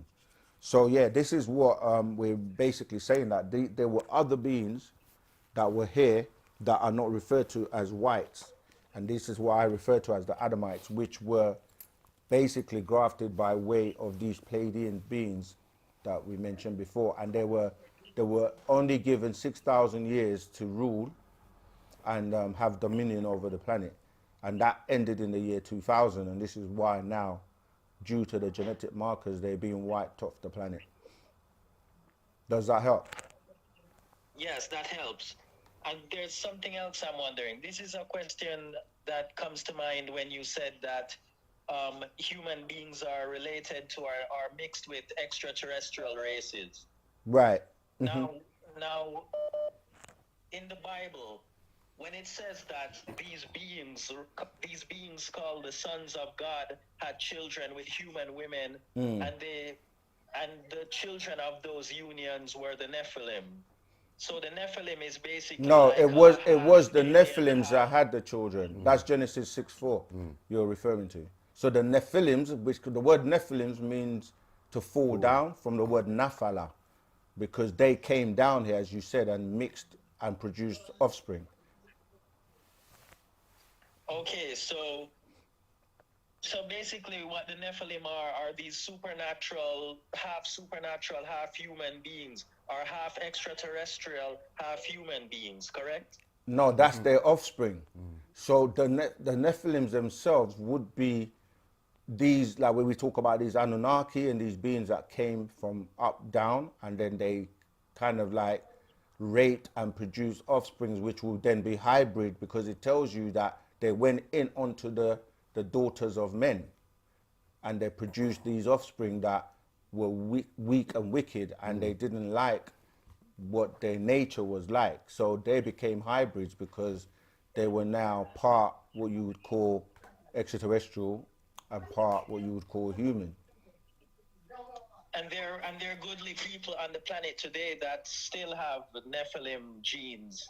Yeah, down the all line. the people on the planet. To see, you have to explain and break down what an extraterrestrial is. Extra means extra as in addition, and when you're saying celestial, you're saying from outside of the terrain or of this terrain known as the terrestrial plane. So when you're saying that, you're saying anything that comes from outside in is an extraterrestrial. So we are all extraterrestrials, but we're just related to different extraterrestrial ancestors. So, okay, let me make it simple. In the Bible, it tells you that God breathed into man and man became a living soul, right? Yes. So the part of you that God breathed from himself into you would be an extraterrestrial, because it's not from here if God is not from here. You follow? Yeah. So Yeah. everyone that has that breath of life or that part from God who is in heaven as an extraterrestrial is part extraterrestrial.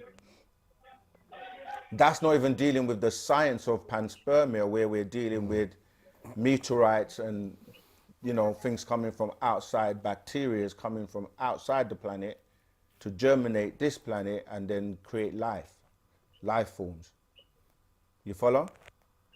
Yes. Tua, does that answer your questions? Yes. You So, sure? and it doesn't matter, even if like different races of humans get their genetics from different extraterrestrials. It doesn't matter how different we are genetically, whether we are a black person or It a does white matter. person, It it does doesn't matter. matter. We should all love each other and get along. Yeah, we should love each other and get along, but as he said, he created you into tribes so that you may know of each other, but not to mix, because the mixture, depending on who's gaining advantage, is going to be advantageous to one person who's the one that is losing, and then it's going to be that would be a disadvantage. So, for example, if I, as a Nagaru, Negroid, and again, this is not even dealing with racism or saying that people can't make decisions of who to be with or who to love. That's down to them, but they have to deal with the facts of what happens in that mixture in terms of DNA, meaning that I will be weakening my genes if I was going down, mixing down from my genetics.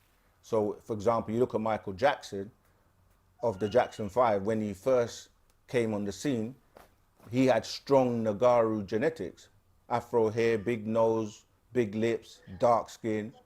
And then he basically went the other way by having straight 6 ether hair, light skin, small lips, and his nose was changing from day to day. So it's like you looked at him and compare his picture at the end to the picture you saw him at the beginning, it was completely transformed and looking more like a Caucasian woman from being a Nagaru man. I'm just using that as an example to say that you can get white from black, but you can't really get black from white because you're watering down your genetics. But in terms of who you choose to love, who you choose to be with, and in this day and time, there's so much mixture that we're not just looking at a person's skin color and then being judgmental or being like racist, because we say no one wins the race in racism. So, you know, but we still have to teach the facts about DNA and genetics and the sciences of what that really means. And for some people, you know, they don't want to accept truth, but truth is truth. Facts are facts. Yeah, so, okay, so you said that we shouldn't mix, but the thing is that most of us are mixed, right? Yeah, but there's different types of mixtures. I'm saying we're all mixed in the sense that from the original DNA and the potency that we originally had, even as Nagaru, we've kind of fallen down because we don't actually live our culture. We don't eat the foods we're supposed to eat. We're not in the environment we're supposed to be in. So just by way of that, we have actually dropped down in terms of our divinity. Don't speak our tones, our Yeah, language. we don't speak our own language. We've forgotten who and what we are. And by the time you get to the number 9, which we say 9 ether, it's still a drop down from 9 to the 9th power of 9 to just 9. And this is where we're supposed to be elevating back to being those supreme 9 ether beings, and then making our way back into becoming a part of the all expanding as a pure Ethereal energy being. Does that make sense? Yes. All right. Okay. Okay, we have to move on because we have other calls and loads of questions in the chat. All right. All right. Appreciate of your call. Take care. What do? Asking if you join Telegram group. Are you in our Telegram group? Oh, he's gone. Yes, I am. Okay, yeah, you can continue there. We got another caller. Let me take this. Rahubat, caller. What's your name? Where are you calling from? What's your question, please? Rahubat. This is Myron Jarrell Moore calling you once again from Birmingham, Alabama. Mr. Lightning. Oh yeah, yeah. Rahubat. Rahubat. First thing I do want to say is that I do plan on meeting you good brothers one day. I do plan on coming with my family to that side of the world to check out the compound, to shake hands with you, to eat food with you. Okay. I've already manifested that I would meet people like that, and that I would form a circle such as. So just remember that I said that, and one day we shall shake hands. Tua, but we're not in a compound, just to correct that, yeah? And you're cooking. For lack of better words. Yeah, I just want to make, no, because this is one of the misinformation that gets shared, that, you know, because when you associate the word compound with like cults and all of that kind of stuff, so we just need to be clear that. Right. Yeah, Slap my hand. I apologize. But go ahead. You know, I don't even apologize. You know what? To say I know what that apology, means. this So is I'm sorry. let me say something quickly, because it's the tones and vibrations. When you say apology, you're giving reverence to the god Apollo. Right. People, That's why I said I know that. Yeah. Because you taught us that. yeah. I So have just to say take that I'm back. sorry, or nadum in our language, and I'm saying that with all of us because sometimes we don't really want to say I'm sorry, so we say I apologize instead. But I hear you though. But go ahead. And what I'm saying is just for the benefit of the listening audience. So yeah, go ahead, Zamal. So the question is this. All right, so, and correct me, please. I always appreciate the corrections if I'm wrong. Yeah. But the gland that us current day 9 ether beings are missing, that gives us the other abilities, telekinesis, telepathy, and all those other abilities, those 4 abilities that come with that gland, right? Right. If that gland is missing in us, how is it that some of us are displaying or have always displayed, even on a lighter level, some of those abilities. Right. Minus having that gland. I got you. So remember when I was saying that when it was removed, it was surgically removed, but in order not to damage the rest of the socket that the gland was in. And another question people always say, how do you know there was a gland called that? If you take a slice of the brain and look at it from an aerial view, you will clearly see the different glands. And think about it like a socket. Like let me do it like this. If you imagine my hand like this, and this is the gland, and if you could put a ball, a tennis ball or something in here, that's how the gland would sit inside the socket. So when it was removed, it's like when you take egg out of or the part that makes the egg out of the shell. So there were some parts remaining. It wasn't removed completely. So you still have the ability from time to time to use those little remnants that remained.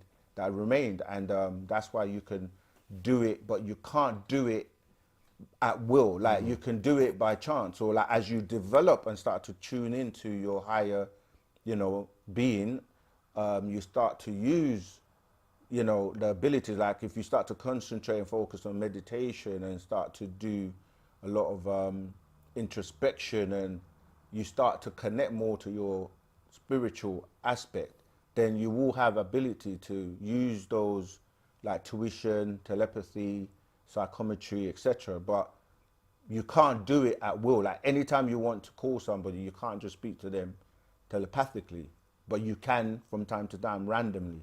So this is why we're now being taught and groomed, and it's about having that power in terms of receiving your barothry gland back. A lot of people don't know. The master explained that it's like a blessing and a curse at the same time, because people say they want something until they get it, meaning that the power that comes with you being able to use your brain fully, he was like, you can hear everybody's thoughts. And this is why when we're being taught about, grooming ourselves to get to a higher level, where if we were in a room together and we were chanting or whatever, we can literally hear each other's thoughts. And he explained it like this, and one of the brothers was relaying, because I wasn't there personally, but he was saying that, the master was saying that, imagine you are with somebody, they smile in your face, give you a hug and say, yeah, I really love you. And then as they're walking away, you hear them saying, damn, I can't stand this guy. But you can read their thoughts, So he says that it's like you can feel, like if you were, people that are empaths, you can walk in a room and you can feel the vibration and the negativity of everyone.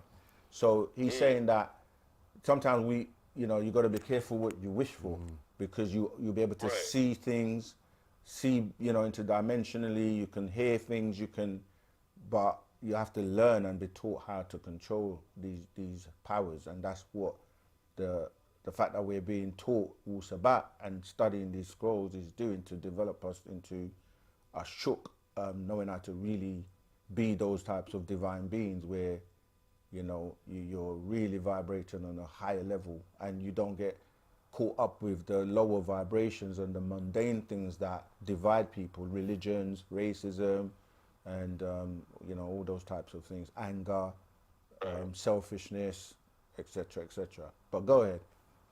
So okay, and I'll close with this. So and correct me again, because I don't want to make anything up. Okay. But is it a possibility? Because I know anything is possible. That if we get on the right path, we eat the right foods, we live the right way, and basically we walk in the footsteps of a nine-ether being, in which we are, that is bestowed to us. Is there a possibility that such a gland can regrow? It won't be regrown, it will be reinserted, because that's the whole point. You hear in the Bible the quotes where people like, most of the masters will say you can't take pearls and, throw them to swine, or many are called, few are chosen. These are all things to say you have to work at it. It's not a dip you in water religion and now you're born again and you're going to heaven and all your sins are forgiven. It's literally, do you want to work to be able to receive that gland? And the master has his gland, and the way it's going to be reinserted is in the submental region, which is the part under your chin. Sub mean under, like submarine, and that is like, it's going to then connect with your mental or with your brain. So it's called submental because it reacts with the mind, and that's how you're able to get back and tap into, you know, the Akasha records and the what we call the mental reservoir, and then you're literally like a walking, living AI, not the artificial one, but the real one. Yeah. So that reinsertion of the gland in the chin area, will that be a spiritual reinsertion? No, physical. Reinsertion? Absolutely physical. He's explained in a recent teaching that, you know, you can be taken to a place in the Antarctica where you have beings, and it's ironically they're now showing you people that have gone into Antarctica and discovered, you know, many temples and structures that were abandoned and have been left there. But yeah, there are beings that will carry out in the Egg Island. Thank you. That will carry out this this operation and reinsert your barothry gland if you're worthy. If you're worthy. But what about the people that's preventing us to even going to places like that? Like, will there be something that occur that gets them out of the way and allow the worthy to get to that destination? Because right now, We're preventing ourselves. We're preventing ourselves. Yeah, like you just said, everything is possible. Our problem is our unification and coming together in love and unity. And you have to remember, our ancestors, they are so far advanced, they can stop time, take you there right now, do what they need to do, bring you back right here, and you would not even know that it's taken place. So it's about you being worthy, and they are the ones that know by, because this is, like I said, it's not like you're being dipped in water and now you're born again. Your energy field, your aura, they read your matrix. Your matrix is recording everything. And this is what we call in the Akasha records, because you're dealing with recordings in what we call vibrations and energy. So, yeah, so they're recorded on these me stones, and this is like a disc. It's light, laser light. Remember, when you look at a disc, the laser reads the information, and now discs don't even exist because it's all in the cloud somewhere, downloads. And so you are able to, your eyes are solar panels. They record everything you see. And your hands record everything they touch. This is what we're saying when we're saying psychometry, where you can object read. You know, your mind, it records all your thoughts. So you can't hide from yourself or lie to yourself. And they can read your matrix and pull out any information from you. So you have to be, this Wu-Sabat is real. You have to really put the work in. That's, you know, abstaining from the things we're not supposed to do, the thoughts we're not supposed to have. You know, you can't pretend you love someone. You have to actually love them. You know, so yeah, this is real. Wu-Sabat is that opportunity that you have to get back your powers. And understood. Thank you so much. Absolutely. All right. What do you? You two brothers take care. Have a wonderful day. We take and give care. What do you? Okay. Right. Do you want to carry on with some? We got a donation there actually. One donation, and I'm gonna set that. Sorry. You with me? Yeah. Where Oh, we you at? with the village? I don't even think they still exist. Do they? I was saying there's I saw a donation. I thought you were gonna. Let me look for it. I'm trying to look for it. We want to give thanks to Romeo, Stallone, DKK for your donation and your question. Is there people on this earth live without a soul? Yes. Why am I asking is because when I talk to them who works for the government, feels like I talk to a programmed human without a soul. You're right, and that's the thing is that everything that is alive has a spirit, and people have misinterpreted or interchanged the word soul for spirit as if they're the same thing. But they're two different words in the scriptures. One is ruhu or ruah, dealing with the soul, and the other one is nafash or nafas, which deals with the spirit. And then obviously that plays into your personality. So yeah, every living thing, including trees, rocks, animals, have a spirit. But not every living thing has a soul. And you can actually lose your soul as well because, excuse me, yes, if you look at the Bible verse, Joshua 5:1, it tells you how the Caucasians lost their soul. And it's like when people say, how do you lose your soul? We might have to call that person back. But when we look at like your phone, for example, let's say that we liken the battery, even though you don't see a real battery anymore, the old phones, you could take the battery out. These phones, you have to charge them, which means you're giving energy to charge this phone. And you even have a little icon at the top that shows you whether your phone is full. If your battery is fully charged, you see the full green bars, right? And then it depletes and you see it going down. Now, if it gets to the point where it's zero, there's nothing left, you see it going to red and then it cuts out. The phone dies, you can't access the phone, it's useless. So your soul, if it's chargeable, meaning that it's depleted but you still have a little bit left, or it still has the ability to be charged, you can regain your soul. This is what David did in the Bible as well, when he had to play the harp to regain his soul. So if you have a soul and it's been depleted because you lose hope because of the religious dogmas and the lies, and you just start to think there's nothing to believe in, I'm just going to do, and then you go down that spiral of disagreeableness and just losing hope. But then you come across Wu-Sabat, boom, you get a DNA explosion. That's your phone being recharged. And then you have a solar plexus, which is what we're really talking about. That solar plexus can get recharged. You start to do things like positive things, meditation, reading more Wu-Sabat, putting it into practice, connecting with your ancestors, and you start to regain your soul. A simple test that the master teacher gave us to see who has a soul and who doesn't is the ability to dance. I'm not talking about choreography. Like, I see Elon Musk try to dance.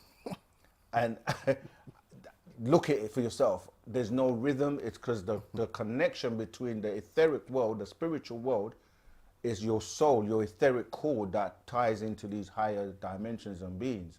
And so if you don't have that connection with natural ether energy, then you're not going to be able to move in rhythm with those vibrations.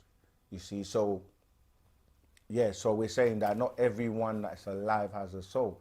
They even mentioned the zombies, telling you they're calling them the walking dead, or people that walk around, you look in their eyes, they say that the eyes are what? The windows to the soul. Yeah. So you look at people's eyes and there's nothing there. And a lot of people wear sunglasses and shades to try and hide from you looking into their eyes, because when you're talking to someone and you look into their eyes, you can literally see or feel whether or not they're telling you the truth or not. So I hope I've given you a bit. I don't know if any of you brothers want to touch on, add anything. It's my alarm because it's time for chanting normally at 9. We were saying about 9 p.m. earlier on. We're now at 9 p.m. for the chants. For those who chant, 9 a.m., 3 p.m. and 9 p.m. And for those who want to do the later 3 a.m. as well, and it's a cycle. But yeah, I hope we've answered that question. Or shall I say, I like to say I trust we've answered that question.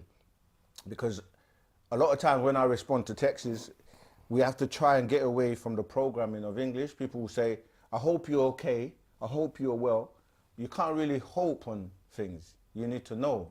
So I say, I trust you're okay. I trust you're well. The people say, who do you trust? In my head, I'm saying, I trust the ancestors that you are doing well or you're doing okay. I'm just saying how English is one of these low vibrations that keeps us not elevating to our higher self. So that we use words like every morning we say hello and good morning, like have a nice week. And all of this is bringing your vibration low, because hell is low, it's a low vibration. Yeah, and also mourning, you're mourning, you hear the phonetics, because the spelling might be different, but the tone is the same, and still has the brain hears it the same way. So why are you getting up and mourning? You should be celebrating, because you made it throughout the shadow hours. You see, so weak is not strong. You know, you can go on, and this is how the spell, by way of spellings, you know, was put on many of us, to the point where we don't realize that we're counterproductive to ourselves by the things we say and the things we do. So Wu-Sabat is here for those real true people that want to elevate and want to put in the work. Was it nice is ignorant as well, isn't it? That's what they say. Why is ignorance bliss? It's not. You're just ignoring the facts. That's what ignorance means. So people say, you know, we're just into the flow, like, what you don't know won't harm you. Yeah. But I'm like, if you don't know I've got poison in this cup and I give it to you to drink, it will harm you, right? So, yeah, we've got another caller. So, yeah, what you don't know will harm you. So learn the truth. Rahubat, greetings. Who's calling? What's your name? Where you're calling from? And what's your question, please? Hi, it's Ray, and I'm from New York. Greetings, Rahubat. Hey, what's up, Reflection?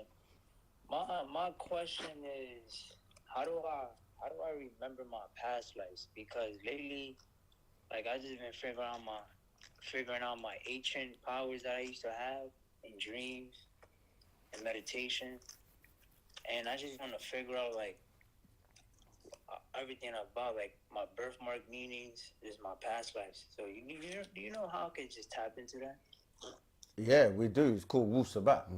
By reading the scrolls and tapping into that, you will start to rediscover who you are. But the thing about knowing your past lives, you know, I mean, there are techniques like hypnotic regression that people use, but the master also cautioned us about that. Like, you might not like what you find. You know, people always think of the good side, like, I'm gonna find out I'm a great person. But supposing you found out you were the devil himself, or you did some really horrible things, you know, you might, that will have a major impact on your current life, you see. So with caution, but obviously people who get abducted by, you know, extraterrestrials and they go through a traumatic experience, some of them have to go through hypnotic regression to recall the experience of what happened. But to answer your question, Wu-Sabat is here. You just got to start reading the scrolls, because the master teacher is here for humanity. He's here to teach anyone who will listen and accept it, and accept Wu-Sabat. And higher masters that have elevated to that degree, they're concerned with us evolving as a human species, because if we carry on the path we're on, we can destroy the planet, and not only the planet, but our solar system, our galaxy, that will affect other beings, other sentient beings that, you know, have nothing to do with our foolishness, really. So they interject and step in when we start to talk about blowing up the planet with nuclear weapons and, you know, atomic bombs and things like that, because they saw it already with the, you know, Hiroshima and the Nagasaki incidents, when, you know, that nearly cracked and destroyed the whole planet. But yeah, I hope that's, I trust that helps in some way. Yeah, I got it. Yeah, it helped a lot. Yeah. Tawa. It's not. It's ironic. It's kind of crazy. Like everything you. Like when you said that, I might not find something I might not like. I've been having thoughts, and I was like, maybe I can't dream on it because maybe I'm not ready for it, because I might see something I don't even like. So that's ironic. You gave me the right info I need to hear. So thank you on that. You're welcome. All right. Take care. Join our Telegram group and start reading the scrolls, and you'll find your way. All right. All right. Wadu. Appreciate it. Take care. How we doing for time? Oh, we got 20 minutes left. So if you ain't got, let's go through some of the chat, because there's so many. This Check Chaser, who really created us? Your parents. Sorry, go They're on. saying, do they really care about us, and should we fear the Anunnaki, We already What- answered that. What's supposed to happen in 2030? Did we answer that one? What's supposed to happen in 2030?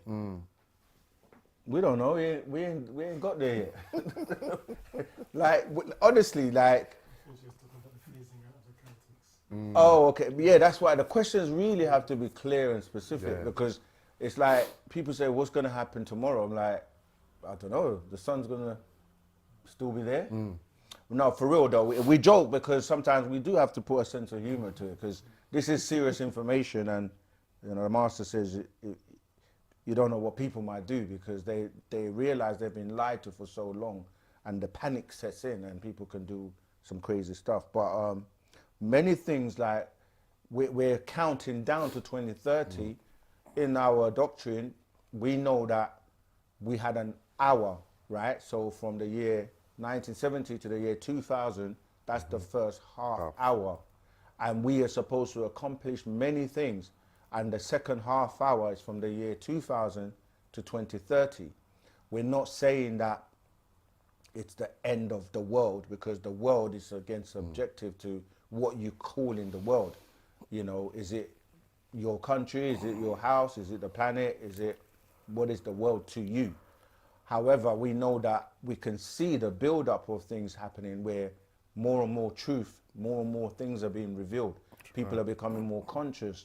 So really, we're seeing a time in history where we either make it, as in we evolve, and we join the intergalactic community, and we start to become more supreme beings, or we destroy the planet and do all the crazy stuff that you're hearing people talk about. And the master's here to really guide us, and that's why we need him out. He is the guide. He's that extraterrestrial that has been assigned to save as many as possible. You can read his story and read about this in the scroll called the Akasha Records. And so when you say what's going to happen, I mean, we are watching it unfold. The master teacher put out a lot of predictions, and every single prediction he's put out has come to pass. You know, books like the Millennium Book, book like the year 2000, What to Expect, books like Extraterrestrial and Creation, books like Man from Planet Risk, you know, books like Is God an Extraterrestrial? Why am I mentioning these books? Books like Are There UFOs in Your Midst? You know, these are all books talking about extraterrestrials. And at the time, people were looking at him like he's crazy because he was saying he is an extraterrestrial known as Yanun from a planet called Risk, you know, in Elon. So the reason I'm mentioning that, but fast forward to today, and everything's dealing with intelligence and alien technology and extraterrestrials. So he's been here since 1970, officially opening the Seventh Seal, but he was teaching from the 60s. So really and truly, there's so much that's going to happen between now and 2030, and we can change the outcome by way of our actions and what we do. And that's why we're here to reach out to the world, to humanity, to people who want to help make sure that the fate of this planet, because we have to look at things that unite us, not the things that divide us, because we all share the planet. I think on our first video, we were like, we can just call all ourselves Earthlings because we're from the planet Earth right now. So we need to protect the planet. We need to make sure that it's not poisoned, the water is not poisoned, the animals are not being killed. We're not doing all these crazy things that you're seeing happening.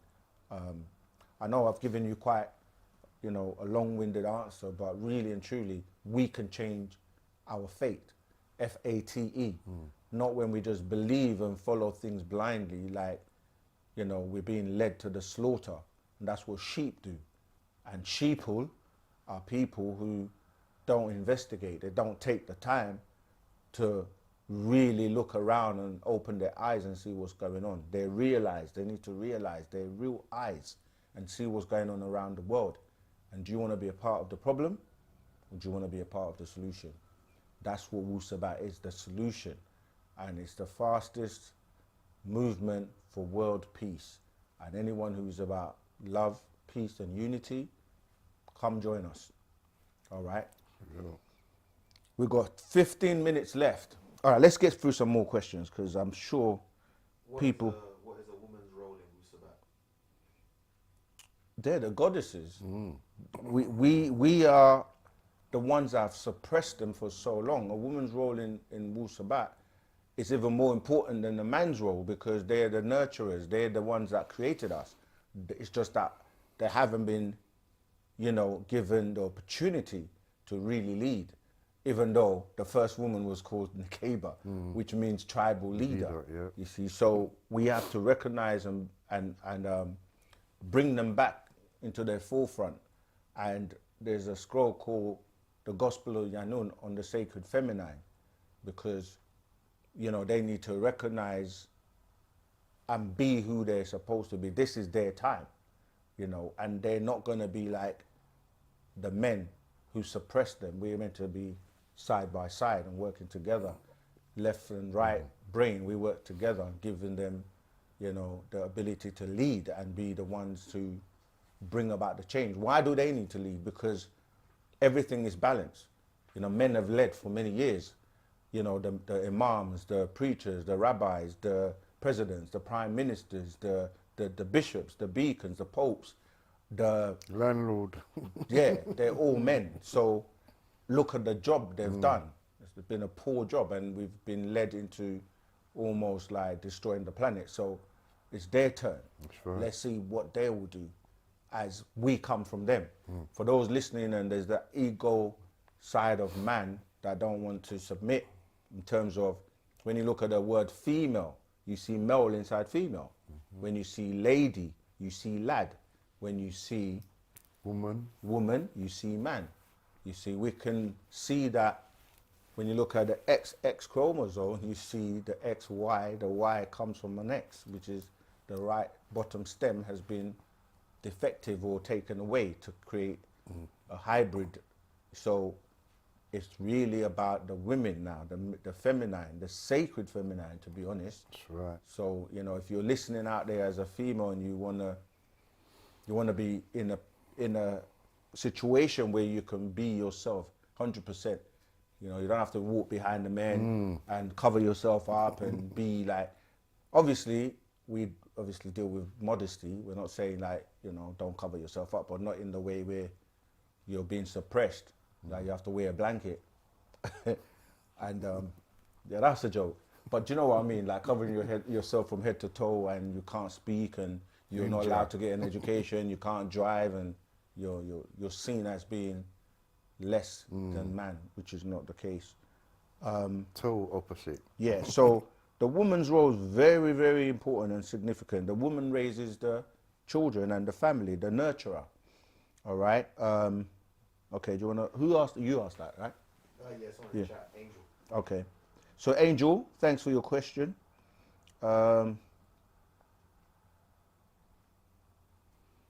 What's that? Oh.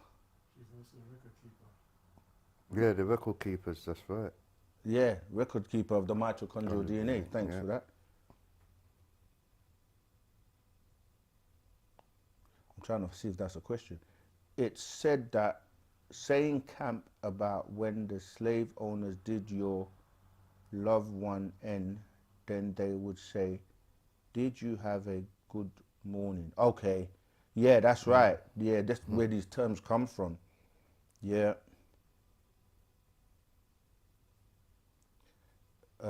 I don't know if that's the question about integrity. Let's keep going.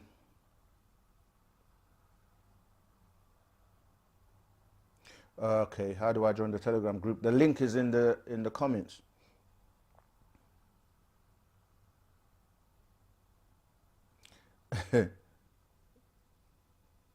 Yeah, that's important. What you're saying, Solar Ray.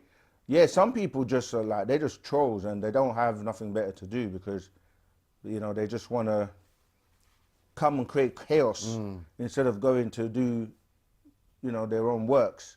But yeah, we've been around a long time, and these trolls don't really faze us.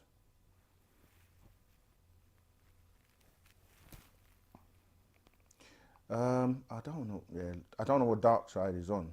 I'm talking about the daily disrespect to Black history, old Kemet. Is it because it's not your history? History. He talks every week. History is his story, not our story. And yeah, we're not black, because we keep telling you, man. We are the darkness before there was light. Supreme balance. All right, let's go to someone who really needs to get their question answered. Yeah, thanks. Our good brother Nees in the house answering questions and helping out. Okay, Ronald B. If it is we who created ourselves, then why are we sick and die without the knowledge to cure ourselves from certain diseases? See, that question in itself is confusing, because when you say, if it is we who created ourselves, that doesn't even make sense. You were created by your parents.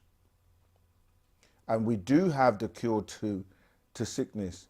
Our ancestors, the Panatharu, have the cure to even what you call death, because they understand what death is and they've mastered it to the point where they don't fear death. Like they know that as a pure energy being, you can re-inherit what you're calling a skin suit, which is your body, and you can leave it at will and come back at any time.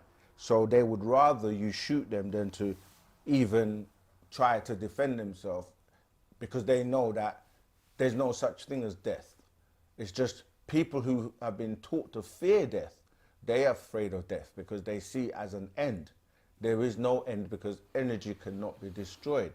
And this is one of the biggest tricks, because that's why the whole devil and God concept comes in, because you're promised this fictitious thing that if you are good or you meet God's expectations, you're going to go to heaven.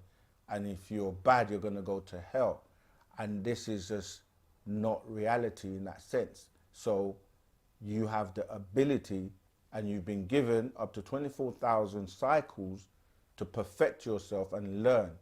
And what's happening, and people are stifling their growth by telling you not to look into your abilities, your power, look into yourself, really get to know your being and your ability to be able to leave your physical skin suit at will, travel and experience things in other realms and dimensions, and come back until the time when you've graduated enough to leave here completely and not have to come back. You see, so yeah, the fear of death is an illusion. So we know how to cure every disease, because it's now genetics. You got, like, scientists now, even in the Western world, they're looking and going, that gene causes this disease, and that gene brings about this trait, and they can remove them and create, something that will not give you that. There's a part of that called diagnosis of the races, that shows you why different races suffer from particular ailments, which is based on their diet and what they do. So the outcome, if you eat too much sugar and eat too much sweets, and you can pretty much work it out, you see. Or if you eat flesh, people that eat red meat, it's been associated with having Alzheimer's and dementia and all these types of diseases. So it's a very well-known science now that DNA can be reprogrammed. I think we got to the end. I can't read that. It says, Dum Lang Lo, Botswana on the chart. My mother's name, Nanki, and okay, that's not a question. Why is there a hole on top of the North Pole on 1960 satellite images? Yeah, because we speak about the hollow earth all the time, and the entrances from the poles, the North and the South Pole, and through different caverns, which many have been blocked and sealed now, but you could go into this subterranean world known as Shambhala and Agatha through even like the pyramids. There are many things that, like now people are coming to realize that the master teacher was teaching many years ago. So, and that going from the North Pole through to the South Pole and coming out, you know that there's no place there called hell because they didn't see it. You see, so is the color black good to wear or bad? The color black is very good to wear. And this is, again, the technology when they make you wear black to funerals and the mourning and like what we were saying before, because they're trying to associate black with negative stuff. Blackboard, black ball, blacklisted, any more black spade, black sheep, black market, and black plague. yeah, black plague, you know, and you look at the white counterpart, it's all, you know, wearing white to weddings because it's supposed to be pure and you're a virgin to getting married, which actually there's no such thing, but that's a whole different story. But yeah, so black is the combination of all colors combined, yeah? So it actually absorbs electromagnetic energy and white reflects, you see? So if nothing else, black is good because it's a state more than anything. And when you want to rest and be in peace, you turn off all the lights and go to sleep in darkness.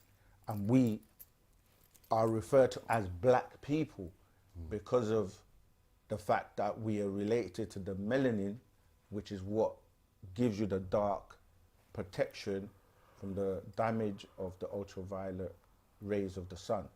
So and then black represents supreme balancement as well. Right. And of course, you know, gold is royalty, it's valuable to the point where the price of gold has just been shooting up. So black and gold is how we save souls. I used to be a lyricist. So Back in the day. back in the day. Still am, still write poetry. Yeah, we were creative people as well. So yeah, black is a good color to wear. Don't be afraid of it. We wear white to funerals when we're doing our, what we call, not funerals, balloon ceremonies, when we send off the soul of the family member. It's the big man family. Can you enlighten us on the latest news about the, what's it? Can you enlighten us on the latest news about the Great Pyramids? We can then darken you. Listen, now, the master teacher wrote a book called The Science of the Pyramid years and years ago. And, okay, what they're basically saying is that they've got technology now. And as usual, when people come up with something, there's like controversial, they've got technology, I'm trying to remember the name of this, AR, some radar, basically they can scan the ground by way of sounds, right? Sonic sounds, and they can pick up the vibrations which can then form images so they can see what is underneath without even digging.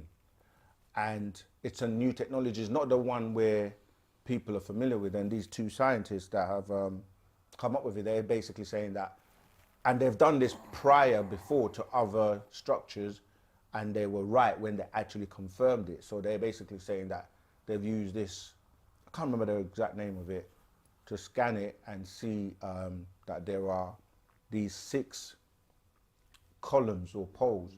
But like I said, there's many secrets that we know and been taught, and these are things that you were initiated in ancient Egypt. I see it.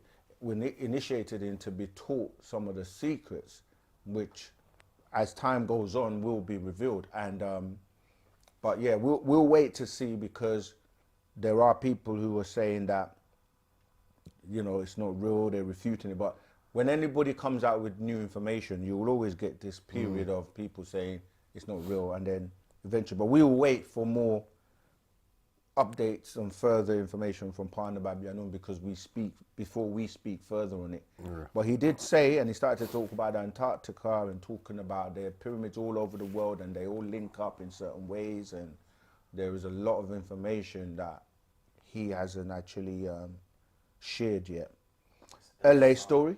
SAR, the radar. Oh yeah, yeah. What is that? Something? Synthetic aperture radar. That's it. Synthetic aperture radar. Yeah, and that's the technique. But these scientists have added some extra part to that technology to basically be able to do this. So watch that space. Right, I was going to say, yeah, LA Storyteller, Horus, yeah, appreciate love your donation.